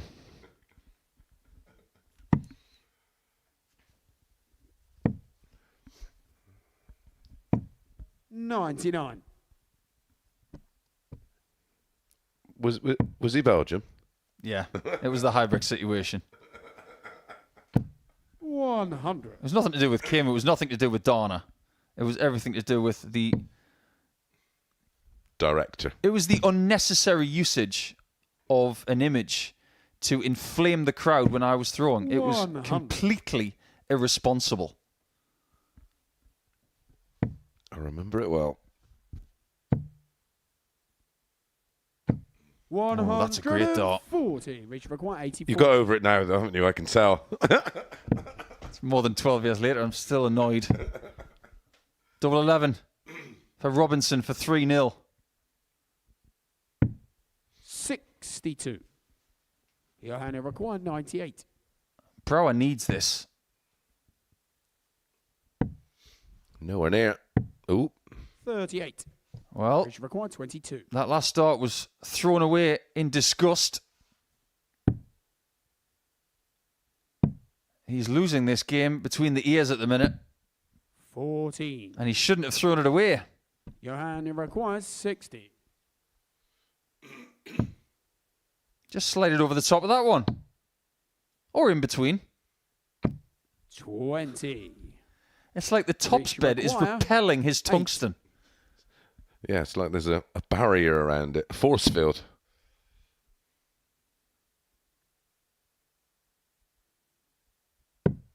Double 1. No And score. dart 3 this time. It does not find Johan the bed. require 40. Is tops repelling it again? Are they all? 35. Apparently so. That's now 13 missed darts at double for Johan with no hits. And in only 3 legs. Amish on the third leg. Reece Robinson. Robinson will not believe that he's 3-0 up, averaging 72. This is a Fourth leg weird is game. Johan to throw first. Game. By the way, that statement of the doubles repelling the tungsten, for all of you science geeks out there, of which there are plenty, I'm one of them. 96. Tungsten can't be repelled because it's not magnetic. It's not one of the 4 magnetic metals. 140. They did make some magnetic darts, though, didn't they? Yeah, they had some steel in them, which is magnetic, as is iron, nickel, and 100. cobalt. I thought it was a very good idea, unless you hit a 1. I did have a set of them about 20 years ago. Yeah, I think I can remember them being trialed. Yeah, they weren't overly magnetic, of course. They were 59. certainly not at the force they're thrown at. They wouldn't have enough magnetism to draw the dart in. Not at all. 140. If they did, and Reece had some of them, that would have been a 180. But the one thing I didn't like about them was the fact that I had to unclick them 60. when they were in my left hand. Yes, horrible that. What's on the menu? Double 12. 105. Well, this would be the ideal win for Reece Robinson. He could find himself 2 points ahead of Brouwer. 100. And it could be a monstrous result for the top three. I think he enjoyed that one. Robinson gets his revenge from yesterday, and Brouwer, well, the resistance wasn't there on this occasion. He's going to be thinking about 13 missed darts at a double for a good couple of matches before he comes back a little bit later on in game 13. But that one was bossed by Robinson, and he gets more points on the board. He's actually got more points than anybody today. 6 from a possible 8. So when we come back, Richie Burnett will be providing more entertainment, this time up against Tommy Morris. Welcome to the party in Portsmouth here at the Modus Live Line. They've both got the talent where they can just reel off leg after leg and dish out a heavy defeat. What a way to start the day. We're up and running here on Champions Week with a maximum. But what a way to finish. A 12-dart leg. Beautiful check out there from Cam Crabtree. Only needs the one. Game shot on the second leg. Darius What were you saying about efficiency? On the third leg. Is that the moment that Reece Robinson comes alive in this crucial clash? Looks like he's going to go for it. And it is right next to his favourite double top. And he gets the job done at the earliest possibility. That is Cam Crabtree through. Case not so. Harrison gets the all-important win. Game shot on the second leg. Darius Labanowski. Game shot. Well, Smith, is it Darius a Labanowski. 9? A long time. And that clenched fist. Game shot on the Oh, he gets the job done in the end. He's nodding in total agreement because game shot on the fourth leg. Just like Darius that. Labanowski. only needs the one. And there you can see that she can unlock at any moment, but that is quality from Harrison. This would be a wake-up. welcome to the party in Pompey. Should be a good marker for him. And is. It was a great guide. Shot on the first leg. Andreas Harrison. It's a breaker throw for Andreas Harrison. Shot on the second leg. Consecutive breaker throw. Double 16 is found. And he does lead. It's not an 11, but it's a beautiful 12, treble 17, which he gets. Bullseye for the win. Absolutely incredible by Andreas Harrison. He's Andreas Dirty Harrison!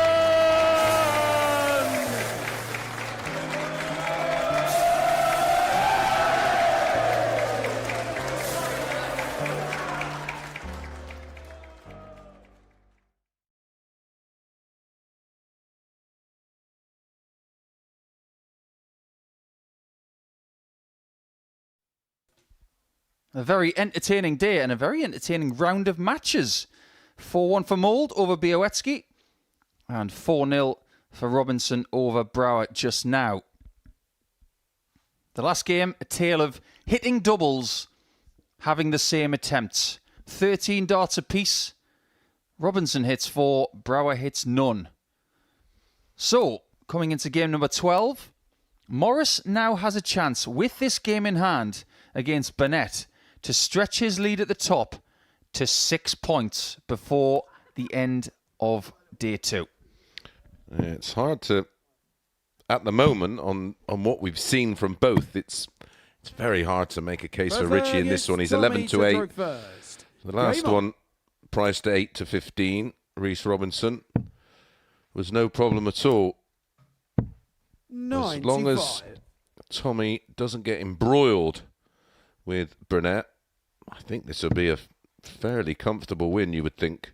Although, credit to Richie yesterday, he did play very well. Took out a 161 against Tommy. Averaged 91.56, was 3 out of 4 on his doubles, but it was a full 3 defeat. And Richie has decided to go back to the original yellow stems. Well spotted.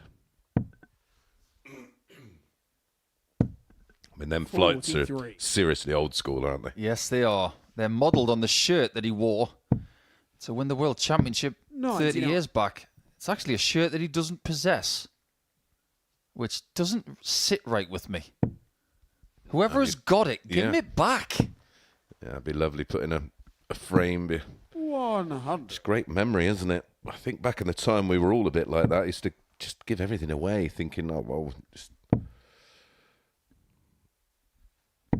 130. That reminds me of when Phil Taylor won the European Championship in 2008, the very first European Championship in the PDC, and he didn't keep the trophy. He gave it away. 43. Yep. Tommy requires 74. Double 16. Game And Tommy first leg. is starting this one like the bullet out of a gun. Second leg is Richie to 14 darter. Game.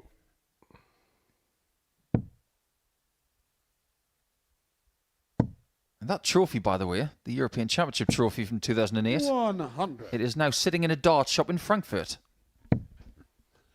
Was it the one that was played 140. at the tavern? The European Championship was held in Frankfurt in 2008. It was attended by a lot of people in the local area. It wasn't a massive crowd. But I remember it fondly because Adrian Lewis was not in the Grand Slam that year and he had to make the European Championship final, and he did. 43. Taylor won this beautiful, ornate crystal trophy, and he ended up giving it to 2 disabled twins who were very big darts fans, and then those twins decided to have it housed in a very prominent local darts pub, dart shop, and I think it was such a nice gesture. Yeah. 43. I did play in that very first Europeans. I think I lost to Alan Tabron. 100. Quite a few people did back then. That was when Alan was at the top of his game. Back then, the European Championship was so difficult to get into. Yeah. 85. Tommy requires. Tommy is not finding it difficult to get into this game. 85. Nothing wrong with this so far. This is meteoric.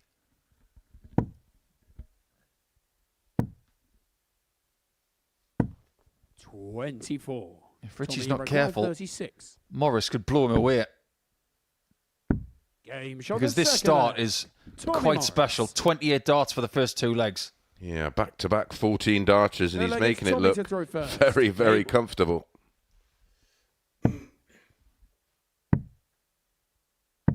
96.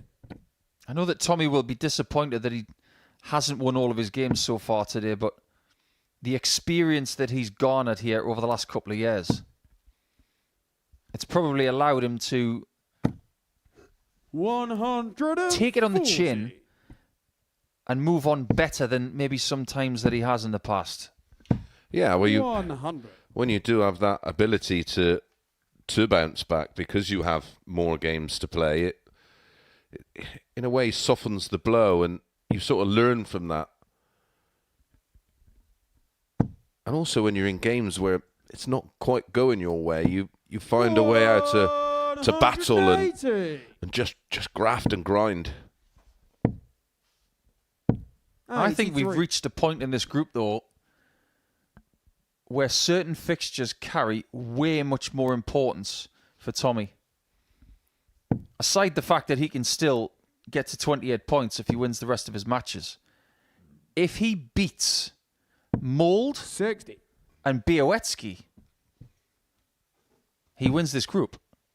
And he's got Mould in his 5th game today. 135. Richie He'll keep the chasers at bay whilst embellishing his position. But Good leg this really is better, isn't it? Double 14 for a 12 darter. 93. Tommy requires Fancy 87. Tommy for this. But where?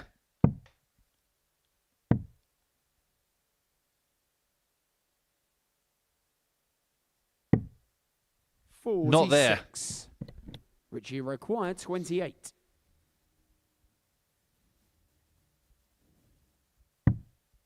Double 7. A somewhat perilous double.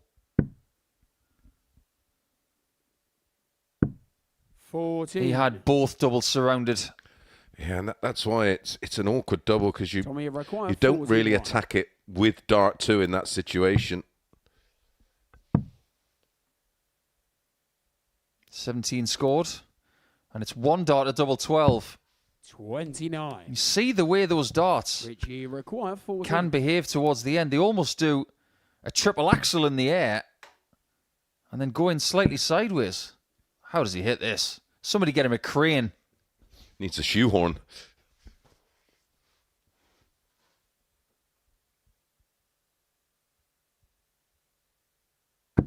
No score. It's always the danger. If you can't get Tommy past the required blocker, 12. you've never got a chance. And as a result, it is 3-0. Morris. Just acknowledging the speaker for some kind of inspiration. I'm not sure. Not sure what it's going to give you, Richie. That's one of the 10 commandments of the Modus Super Series. Thou shalt not speak ill of the speaker. 60.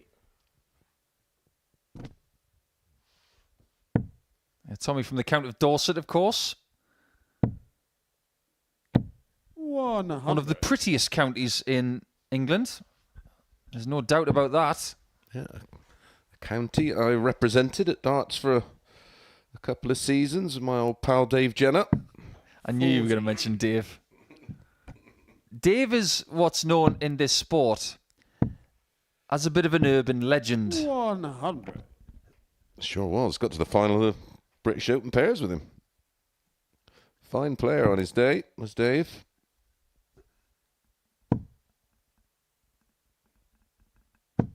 I'm a big fan of talking about old county stories because it's important to keep those stories alive. 180. But the chance of Burnett being alive in this match, well, they're withering by the second. Morris could finish with another ton plus 59. average here. Tommy required 121. It could be his third in the group. 81. Yeah, still good board management. If he wants a ton plus average, he has to hit tops with his first dart, though. Yep. 60. Tommy required 40. He falls just short of it, but he'll take it. Tommy Morris. That is the ideal result for Tommy Morris. He is now 6 points ahead at the top of the table, and everybody has played 9 matches. His leg difference is 12 ahead of Sebastian Bialecki as well. It's effectively an 8-point lead if you look at it realistically. He faced very little resistance from the Welshman, and this table is looking ominous for everybody chasing the top spot. Morris leads by quite a lot as we go into the final round of Tuesday.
Welcome back to the action.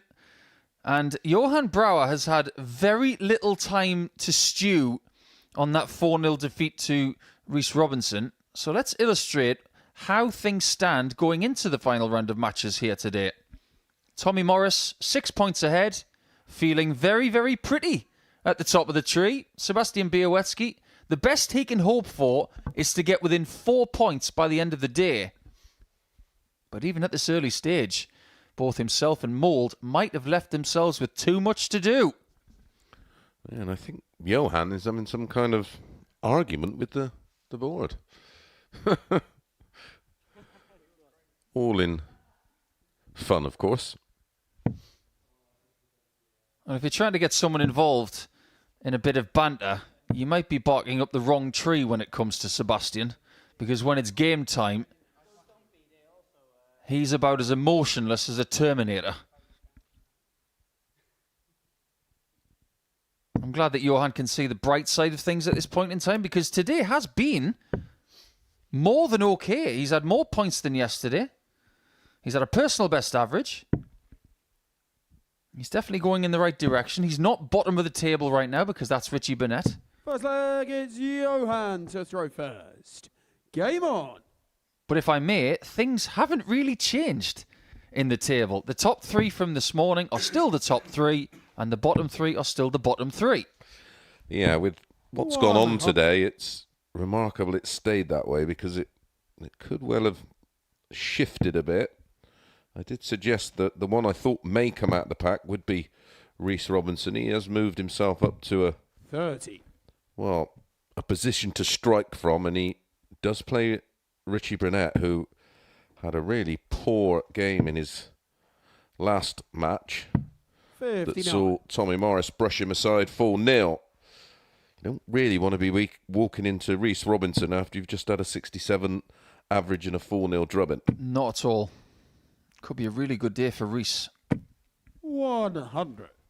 And judging by the table, because it hasn't changed, in my own mind I'm thinking, if Johan was a football team in the Premier League, who would he represent at the minute? Wolves. We've got to be careful with this. I don't think you're too far off there. 57. It's been hard work, but there have been bright sparks, so Wolves is a really good shout.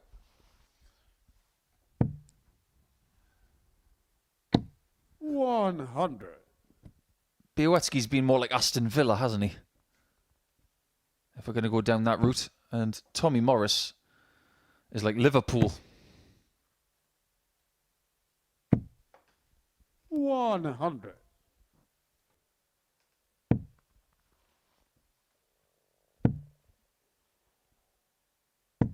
100. That's never happened before.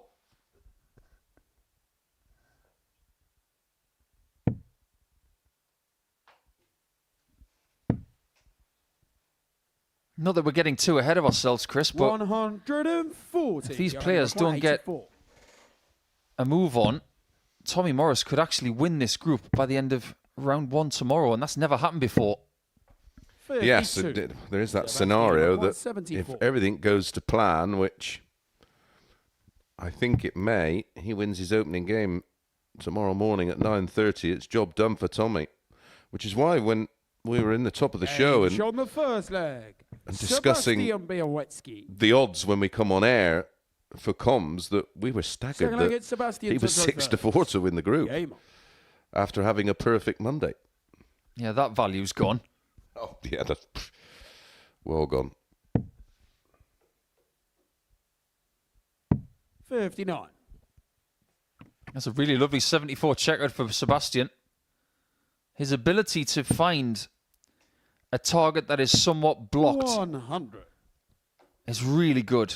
Yeah, he did it yesterday on a 120 finish, didn't he? It was the dart one was plumb in the middle and just under the 60 wire, and he can navigate it around very much what Luke Humphries does, who seems to defy, well, science sometimes with the way he can go around a blocker. It's almost like he can 60. bend it like Beckham.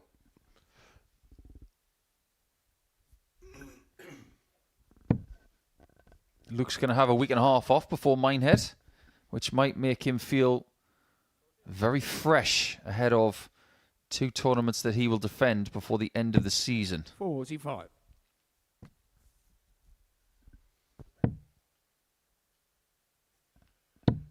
This is better from Brower. It needed to be. 135. In fact, it needed to be perfect to get to a finish.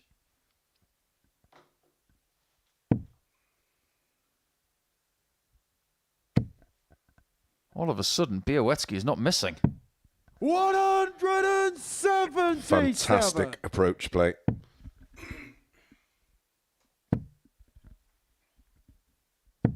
He's had a 180 in this leg and a 177. 2 trebleless visits and a 13 darter. Second leg, Sebastian Bialecki. All I'm seeing right now are Johan bagels. to throw first. Game. It's like I'm in a New York deli.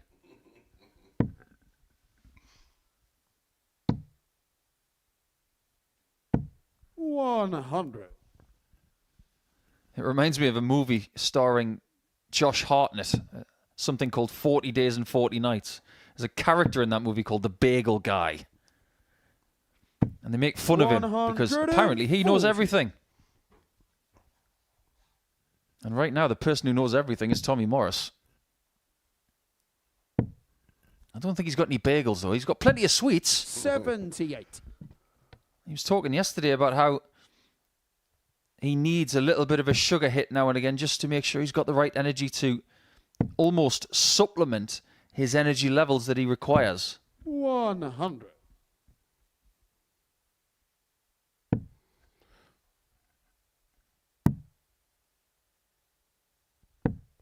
43.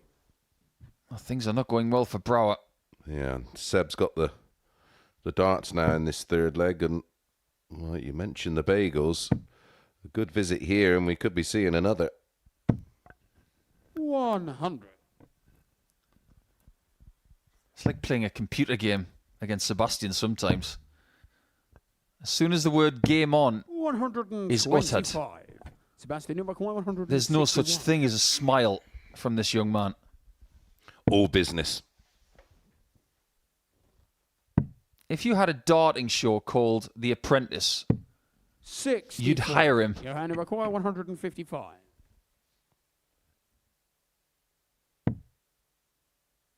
No one's going to be fired over the course of the next couple of days. 100. People are not going to be relegated. They're going to move in different directions, though. And these two could be going to different sections of Thursday. 65. Tied it up well in the end, but 155. we'll be disappointed with that turn.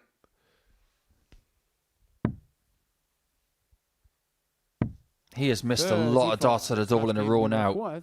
My word. Lost to Burnett 4-3, but since then he's missed 15 darts at a double. And he's 3-0 down. And Seb doesn't need asking twice, does he? Steps in, says, thank you very much. Has the darts in this fourth leg. And will fancy getting over, or another win over Johan. Yesterday, it was a 4-1 win, so he could go one better here. 41. At the minute, Brower has got the word doubles on the side of a milk carton. And you get times like that, but what I'm seeing at the minute is that 58. missed doubles are on his mind. Yeah, well, they're infectious, aren't they? We see it when you get a player who goes on a crazy run. Well, we've seen it at the start of the day, didn't we? There was 2 4 from 5s back-to-back matches, then a 4 from 7. And it's just infectious, but missing is equally as infectious, and you just don't fancy it in a double. We saw it from Martin Turner the end of last week. To start his B campaign, he was 4 out of 5, twice in a row. His finishing, in fact, the finishing from Group B last week was just off the scale. 44. I hate to use this phrase, but it's accurate. At the minute on the stage, Johan looks like he's feeling sorry for himself. And there's going to be nobody up there to help you apart from yourself. That's why it's imperative to have such a strong mentality, isn't it? And that's been a lot of players undoing over the years. 83. Sebastian, you've acquired 72. This game is going to be over very soon. Wow, that was close. And not even a flicker from him. 40. Not a single reaction. That's why he's part Terminator. 83. Sebastian, you've acquired 32. That would have caught most players' breath, that second dart at the single 20.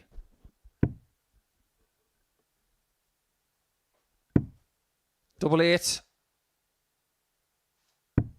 16. Can't quite finish it yet. 170. This should be some way to stay in the match. It's on. He did the right thing, trying to nestle the dart in 90. to the other one. It doesn't pay off. 16.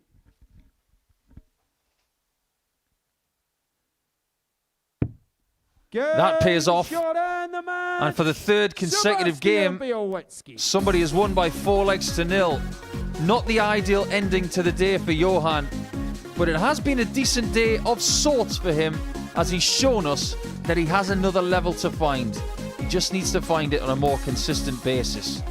As for Bialecki, he's going to finish the day on 12 points, but with a 91 average there and 50% on the doubles, it was good enough to get himself a second win of the day. We'll take a short break now, and when we come back, it's going to be Adam Mould up against Tommy Morris, and if Morris wins, he's in the wind.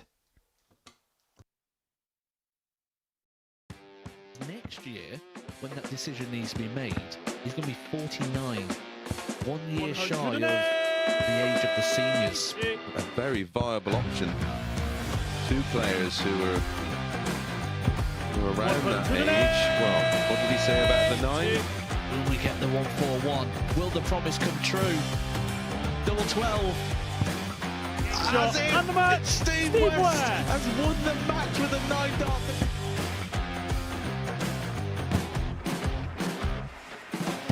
Harrison has kicked off the last leg in perfect style. It's everything, really. Oh, he's timing this well again. 180. With a 9-darter, treble 19.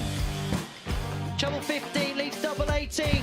Franchise Harrison to win the game in perfect style. Hauled himself out of it.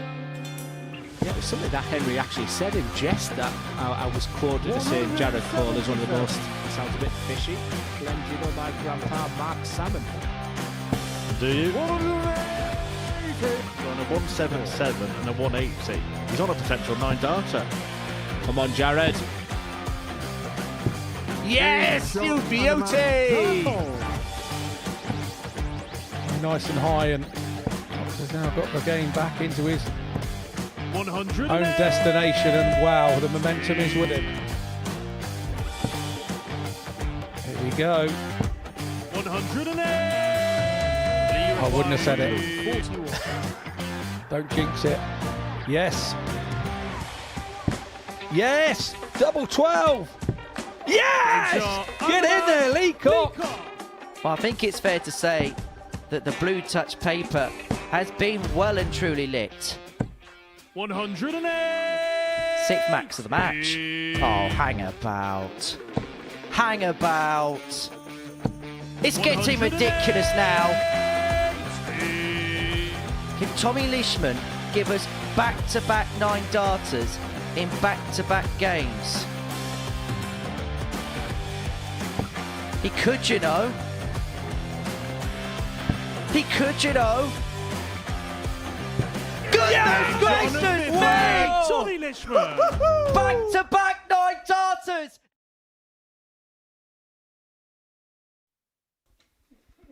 We have 2 more matches coming your way. And Adam Mould has got a responsibility in this game to keep Tommy Morris at 16 points. If he can't fulfill what he wants to do in this 14th game of the day, Bialecki and Mould may have too much to do to topple him come Wednesday.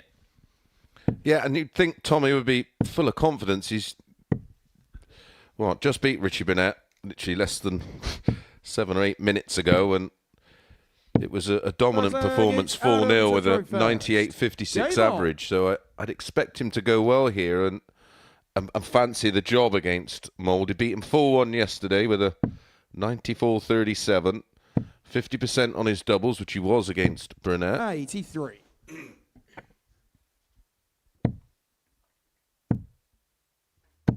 $140. I know he's lost today, but if anything, it has been a continuance of him being the best player in the group consistently, and I've said that twice. We've 60. seen flashes of brilliance from Reece Robinson, and we may see even more of that in the last match against Richie Burnett. 58. Yeah, I think statistically, when we crunch all the numbers after today's session's finished, he'll be up there like he was yesterday and dominate the stats. 45.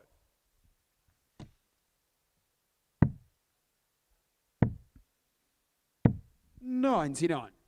This may be a really interesting teaching moment for Tommy, because having such a generous lead, if you can go up there and get the job done quickly, it shows your ability to close, and that is something he hasn't really done on a Saturday night yet. It would definitely have him doing the right things ahead of another Saturday night. Yeah, great point. Great point. But that's something that you learn to do. I don't think that's something that 69. necessarily becomes it is a natural thing right off the bat. I think he's just double checking that he has got 32 left. Yeah, miscounted. 33. That'll be required 80. Because initially he thought he had 32. Yeah, and it was 42.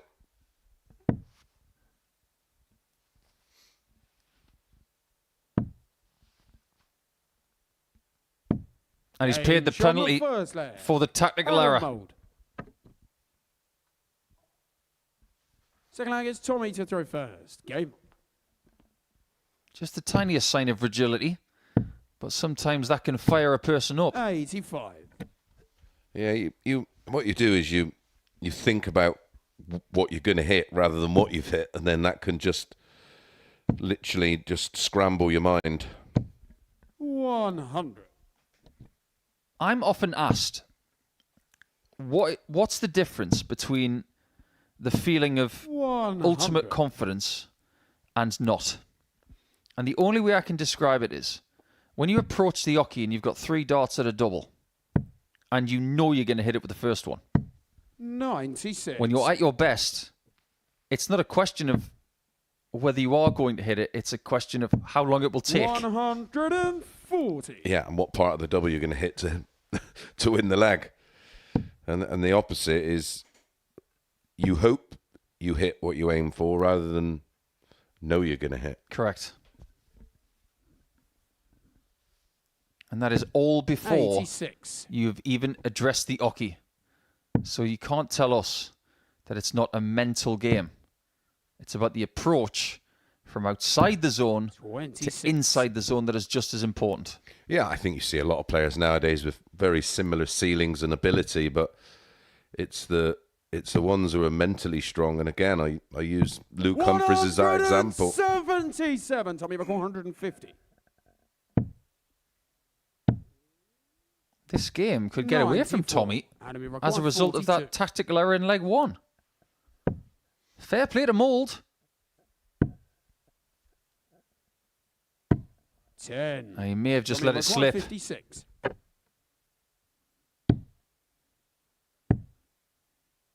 One dart. 16. And another error, isn't it? Adam, you require 32. This may still be a teachable moment. This time an execution error. Game shown the And second another leg. moment for Adam Mould.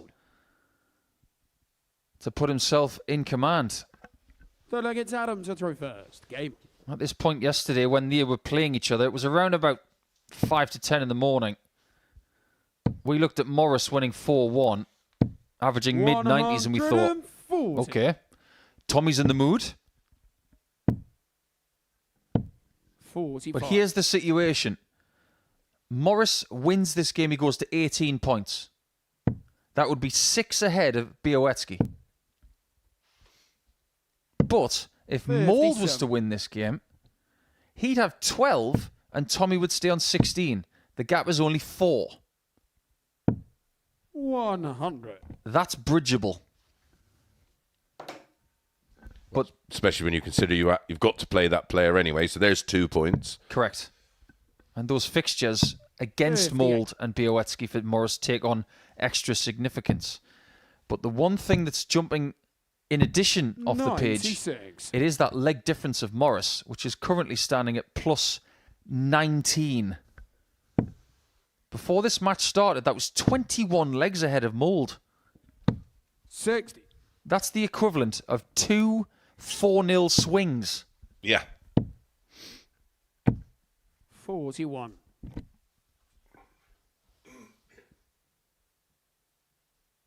So in order to get Morris into a reachable position at the top, Mould could really use a 4-0 victory.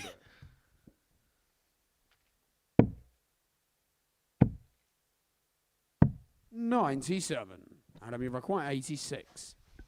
Treble 18 for double 16. You make sure the 18 get a dart at ball. 61. Tommy, you require That was super close. Dart at bull for Tommy. 86. He's left himself on double 18. Adam, require 25. That might be scant reward. Because he's lost a leg. Third leg. Adam Mould. It just didn't feel like Adam was missing. Fourth leg is Tommy to throw first. Feeling hungry, Mace? There's another bagel en route. 140. And if anything else, the pride kicks in here and you say to yourself, I'm not being bageled. I haven't been beaten 4-0 in this group and I refuse to be. Absolutely. 58. That's where you start to really dig in. I haven't had your thoughts today about the news of Kai Gotthard winning the PDC Europe Super League, so he's qualified for the World Championship, and he won week 4 here. He'll be back at Champions Week. Yeah, and it's interesting. There's very much a theme of players that tend to have success here and going off elsewhere and 98. just feeling more comfortable in the environment because they've experienced something similar. Yeah, it hasn't been a bad few weeks for Kai. No. 98. Won week 4, went to the World Masters in Budapest, made the final, lost to the now 2-time champion Wesley Plizier. Yeah, defended his title. 44. And then wins one of the most brutal tournaments in Europe. It's savage. I mean, this format is fairly unforgiving, but 137. what do they play? 8, 9? Lots of games per Didn't day. you go and cover it last year? A couple of years back, yeah. 140. Adam, you record 148. I couldn't believe how much work those players had to do. More work for Mould. He was 1 dart away from setting up a match opportunity. Morris can't miss. And Morris doesn't miss. Well, one thing that I spoke about with a good few years ago now when Winmore became the PDC official board sponsor, and then the news that in their wisdom they were dropping the format of the World Masters. I said, well, what a perfect opportunity to reintroduce the Winmar World Masters at Milton Keynes on the back of the Masters, extend it for a session, make it a 32-player field so it can be ranked. Wow. Who knew? 100. But what do you think about it? I think it's incredible, and it's going to be a great opportunity to look back over history and how significant that particular tournament has been in the world of darts. I'm super excited. when that came out, I read a press release, and I haven't been that excited to read a press release in a long time. And the qualifier is going to be fascinating as well, because it's being done in a group phase, isn't it? 89. What a way to start the season. Yeah. And what a way for those that have got tour cards. What an introduction straight into a massive tournament. One of the biggest things for me. 60. Does Adam Mould have 4-1 emblazoned on his brain overnight? Double 12. 89. He's had his chance. 112.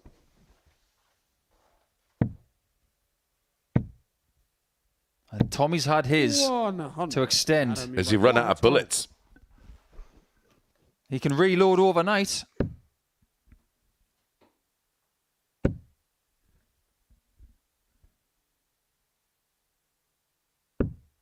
No score. Or can he reload now? Tommy require 12. Does he have any bullets left? Game shot. Plenty, apparently. Tommy Morris. Sixth flag, it's Tommy to throw first. Game on. 4-match starts missed by Mould. And they were on the wire at double 6, weren't they? 48. But instant opportunity for Mould to right the wrongs. I know we get a lot of people watching the Super Series YouTube channel 81. who are big darts fans and fans of other sports. I'm a purveyor of the word that darts is about as fair as it gets. Because 97. if you see a World Cup football match where a ball might or might not be out of play, and then there's 3 weeks of discussion as to whether it was or wasn't. 100. We have these things called wires on the dartboard, which illustrate that it's in or it isn't. And you might throw 3 really good darts at double 6. 140. But if they're on the wrong side of the wire, they aren't in. Yeah. Hit the bar 3 times. And we don't need to involve another referee. 100. And there are very, very few things in this sport that are subjective. 95.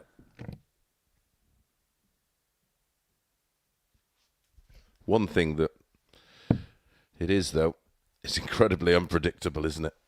I mean, you look at recent months at the elite level with Mike De Decker winning the Grand Prix and then Richie Edhouse winning the Europeans. Double 14, and this game is very much alive. Tommy Morris. He has reloaded his 7 shooter. Final against Adam to throw first. Game on. I'm starting to think that Tommy Morris has got accomplices. 140. If he's like Billy the Kid, he might have more than one.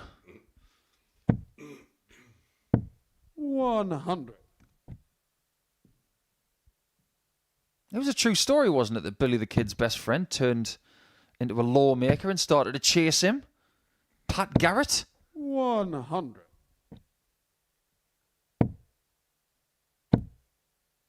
I suppose that's a little bit 140. like the Super Series sometimes. You can have accomplices of sorts who can do you a few favours, but then all of a sudden you play against them and they come around and you're the person they're trying to hunt down. 100. Yes, it's where the hunter become the hunted. 41. Adam Oh, dear. 161. That could well be the beginning of the end for Tommy Morris. Not long ago, we were thinking about bagels. But what a way to finish the day for Adam Mould! Adam Mould! Wow! What a great finish that was! And I think that might even cushion the blow for Tommy Morris, because he knows he's been bested by the better player in the last leg. That 12 darter is the best leg that Adam's thrown this week. He's averaged 91 there with 36% on doubles. He was the better player, and he's made this table just a bit more exciting ahead of tomorrow, because he will start in 3rd position. He's on the same points as Bialecki, and he's only 4 behind Tommy Morris. So, one more game to go. We've got Burnett against Reece Robinson. What's not to like?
Welcome to the final match of Tuesday.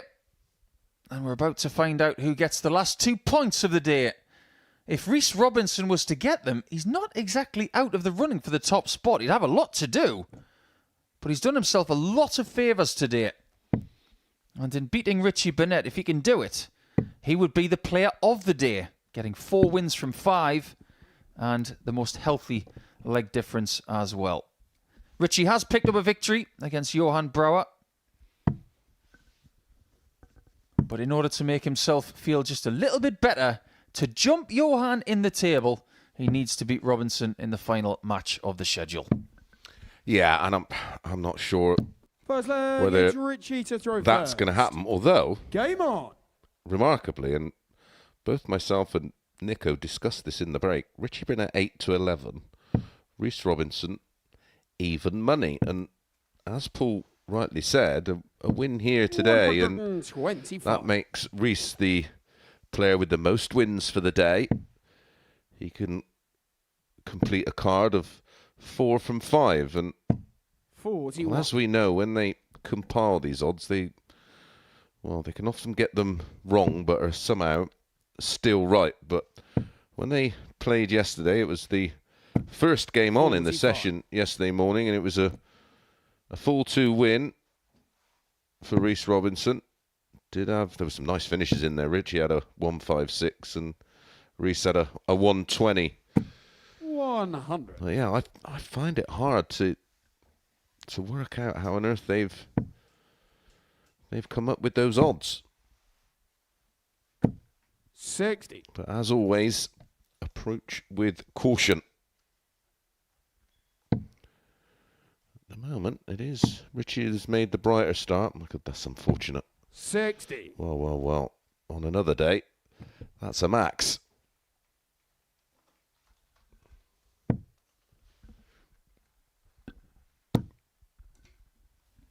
Where would your 20p be 55. at even money?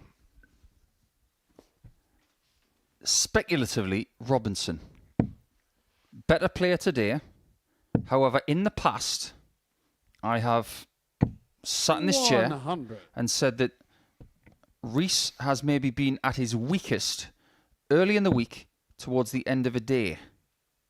So maybe that is something that has been explored. Yeah, that's not an opinion. That's actually a statistical fact. We looked deeper into that many times with a lot of players to see where they tend to be at their best. Are they players that fade? And some players are brilliant in their opening match and then tend to just steadily free fall. And again, it's not a one-off. We've gone over all of their matches across Super Series history. And just to paint a little bit of a more vivid picture 65 on the whole spectrum, 65. The best performing round in Group A in its history is round 3. Yes, which doesn't surprise me because 2 days of effectively of finding your feet and building up to your best level of play. Second leg, it's Reece to throw first. Game on. And it's all on the line on the Wednesday, isn't it? There's nothing left in the locker. You just go for it. You might feel a little bit tired on a Thursday morning after giving everything on a Wednesday, but at least you've got a bit more time in bed. Yeah, because it's a much later start, isn't it? Group C gets underway Thursday and Friday afternoon. Group B, quite an unusual time of 10 o'clock at night on Thursday and Friday. No, we don't mind a bit of darts after dark, but absolutely not. In the winter in the UK, darts after dark is around about 4:35 in the afternoon. 60. Which is the end of Group C action. So Group B will be darts even more after dark. It's certainly dark when we walk home around 1:30, 1:45 in the morning. 100. If we had this tournament in northern Norway, it would be darts always in the dark. 140. Robinson is not doing much wrong here.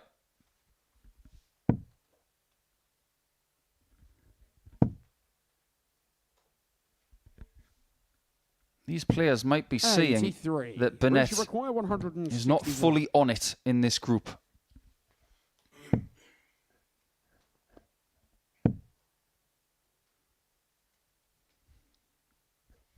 Pulls the shot for me. 95. Maybe he thought that he's got plenty of time on his side. I beg to differ. 104. Now he's got to find a treble or a ball to get to a double. Ah, the hurdle. Game He's like from the Colin second Jackson. leg. Reece Robinson. That's called a hurdle because you go from one bed, you hurdle the 9 to the So 12, Richie to throw first. and then you hurdle the Game 5 to the tops.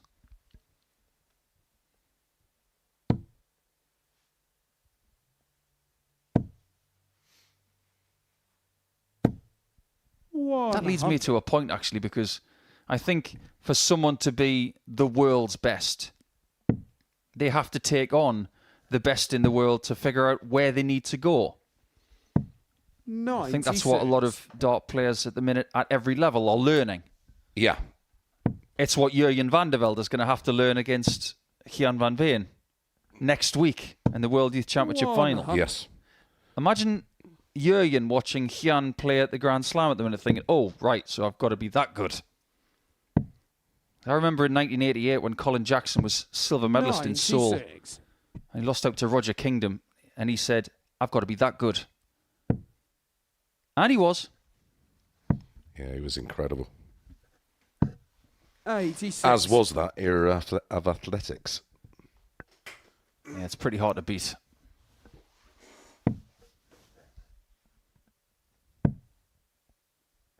The era of Chris Akabusi 130. and Roger Black and John Regis and Steve Backley and Steve Smith. 43. Ooh, that's a mistake from Richie. Giving Reece 6 darts from 175. Oh, look at the way he caressed that dart in. 99. That's why he's such an infuriating player, because it's right there. It's so close. He may just be really hard to beat this week, Robinson, if he really does find it. 54. Reach requires 76. If he finds this, I'm not sure he's going to be beaten in this game. Single 16. Tops for 3-0. 36. Richie require 118.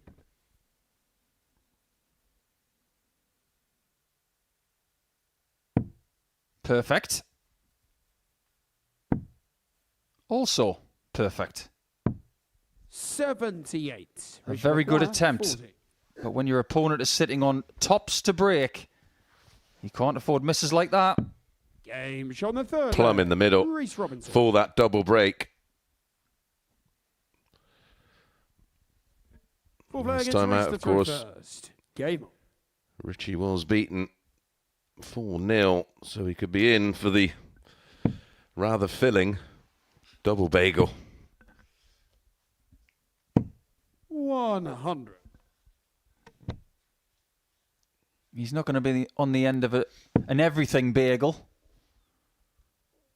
because that is the old 4-0 defeat where someone averages over 100, has a 180, has a ton plus checkout. That's an everything bagel.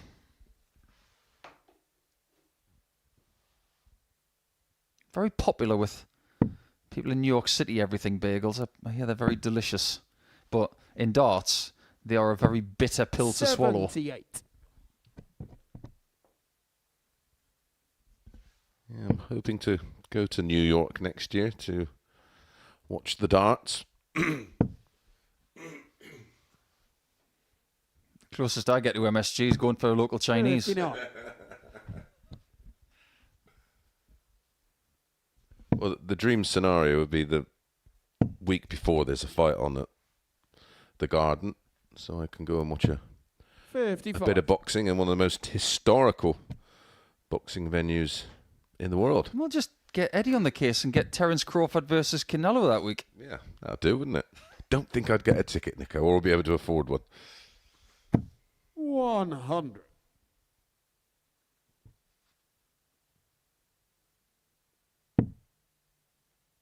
It's going to go to the 18s here. Smart player. Well, last night we saw a former finalist on this stage, Leonard Gates, have 268 and make a real meal of it. Yes, he did. Well, finishing 60. the last game of the 161 was good. 170. This will be something else. Already had a 170 from Tommy Morris. That was yesterday. Got a 161 today. 46. 152, a 121, a 142, a 117, a 148, a 130. Yesterday is a very apt word for Reece Robinson right now because all of his troubles from yesterday seem so far away. Richie Burnett 124. Yesterday was not a good day. This one has been a lot better. 92. Sensible play. No need to create unnecessary drama. And overnight, Richie Burnett is going to have to refill the tank. 81. He's come up empty in his last couple of matches. And he's been put out of his misery by Sugar Reece Robinson. Things have gone very well for him today. He's the player of the day. He's won 4 from 5. And his leg difference of +10 for the day has repaired a lot of damage from the first day of the week. That's what we've just seen. Richie Burnett will not be happy with the way he's finished his campaign, but Reece will be very pleased with 4 out of 5 on the doubles. That's the end of the action for today, but not the end of everything, because myself and Mace will go to the studio now just to relay everything that has happened if you've forgotten parts of it.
Welcome back to the Modus Super Series, and this is what we've seen for day 2 in week 10 in Group A. A really interesting day for Reece Robinson, who has won 4 from 5, but Tommy Morris still remains in control in this table. There you can see his position at the top, a 4-point gap, and the crucial thing is he has a 7-leg cushion at the top as well. There are people in pursuit, but they've got an awful lot of work to do, Chris Mason, ahead of the last day tomorrow. Yeah, Reece was someone I definitely fancied to make a bit of a move today. He did that, played some lovely stuff at times, but probably with the exception of Richie Burnett, so did everybody else. Johan produced his best performance. We saw some great stuff from Seb. Tommy at times did look unbeatable, but ultimately couldn't go through the card. But for me, his to lose from here, I think he has a consistent level which will see him do enough tomorrow to ensure his place here on Saturday night. Is Reece Robinson thinking, why couldn't I have just got off to a better start? Because if I had, I'd be tapping Tommy on the shoulder. Yeah, I think you picked up on it. You spoke to him on Monday and he said that he'd not played a lot of darts. When he had played, he'd been okay. And I think it's a case that maybe he needed yesterday just to sort of use that as almost practice to find his feet. But for him right now, I'm not sure he'd be looking at winning the group, but he'd be trying to ensure a place in Group B, which I know looks a bit of a nightmare right now, but ultimately the opportunities to get out of Group B are far easier than Group C. The other side of the coin sees Bialecki almost going the other direction after yesterday. Half as many points today as yesterday. What do you think he's feeling? Yeah, it'd be interesting to look at his numbers from today when we collate them a little later on and see whether his level of play was better than yesterday or a lot worse. It doesn't look on the face of it like it was. I just think that what could go wrong today ultimately went wrong. There was a couple of defeats, a couple of tight ones, but his game looks in a good place. It's something we pick up on all the time with him. He doesn't panic. He won't be worrying about anything. He'll turn up tomorrow, go through the same emotions or lack of them, and just try and finish as high as he can. We've talked a lot about consistency over the last few hours, and weirdly, the most consistent player of the lot has been Adam Mould, because he's had 6 points both days. Yeah, he's a solid player, isn't he? He's another one of those that will go under the radar a little because, you know, he's not one of these flamboyant players that gives you a lot of emotion or a lot of feeling. He just goes about his business and does it very well. He's a proper solid player, isn't he? And if you take him for granted or take him lightly, he will put you in your place, which he did today. Is there anything from today that Richie Burnett can take into tomorrow, or maybe anything from yesterday? No, I think for Richie, if I'm Richie Burnett tomorrow, I'm just literally gonna just try and go out and play with a bit of freedom and maybe enjoy it and smile a little bit. His campaign in Group A is over. And he'll benefit from that restart mentality on Thursday. We've seen it so many times. We've seen players do that many, many times and then turn up Thursday and you're like, where was he Monday, Tuesday, Wednesday? And I think that's all Richie can hope for right now. He doesn't mind playing against Johan Brouwer, that's for sure, because he's beaten in the last couple of days. But I'm not sure Johan is a fan of playing against Richie, but I think this week Tommy is very much a fan of just playing anybody because he's got his teeth into pretty much everybody, hasn't he? Yeah, listen, he looks the best player here at the moment, doesn't he? He looks the player that potentially, in terms of ceiling, but consistency, he's the one you're expecting a 90-plus average from more than not. And that's been the case so far this week. Averaged nearly 96 for the day yesterday. That's class. And then he did have 100 average yesterday, but then we've seen another level to him today where he had that big 105 plus. So, yeah, I think with Tommy, it's just about reining it in and keeping it sort of inside and just letting his darts do the talking tomorrow. Can you see anybody catching him? No, not at this stage. Not the way he's playing right now. And I think he'll have a good sleep overnight and he'll come in tomorrow and hit the stage running. He's definitely a morning person. We'll see him in the morning. We'll see you as well. And I'll be here. So tomorrow morning at 9:30, we will get started for day number 3, and we will have our first person into the weekly finals here in week 10. It could be Tommy Morris. He's got all the bullets in the gun. It's just a question of whether he can use them tomorrow from 9:30. We'll hope to see you then. Have a great Tuesday. Take care, and we'll see you tomorrow. Bye-bye.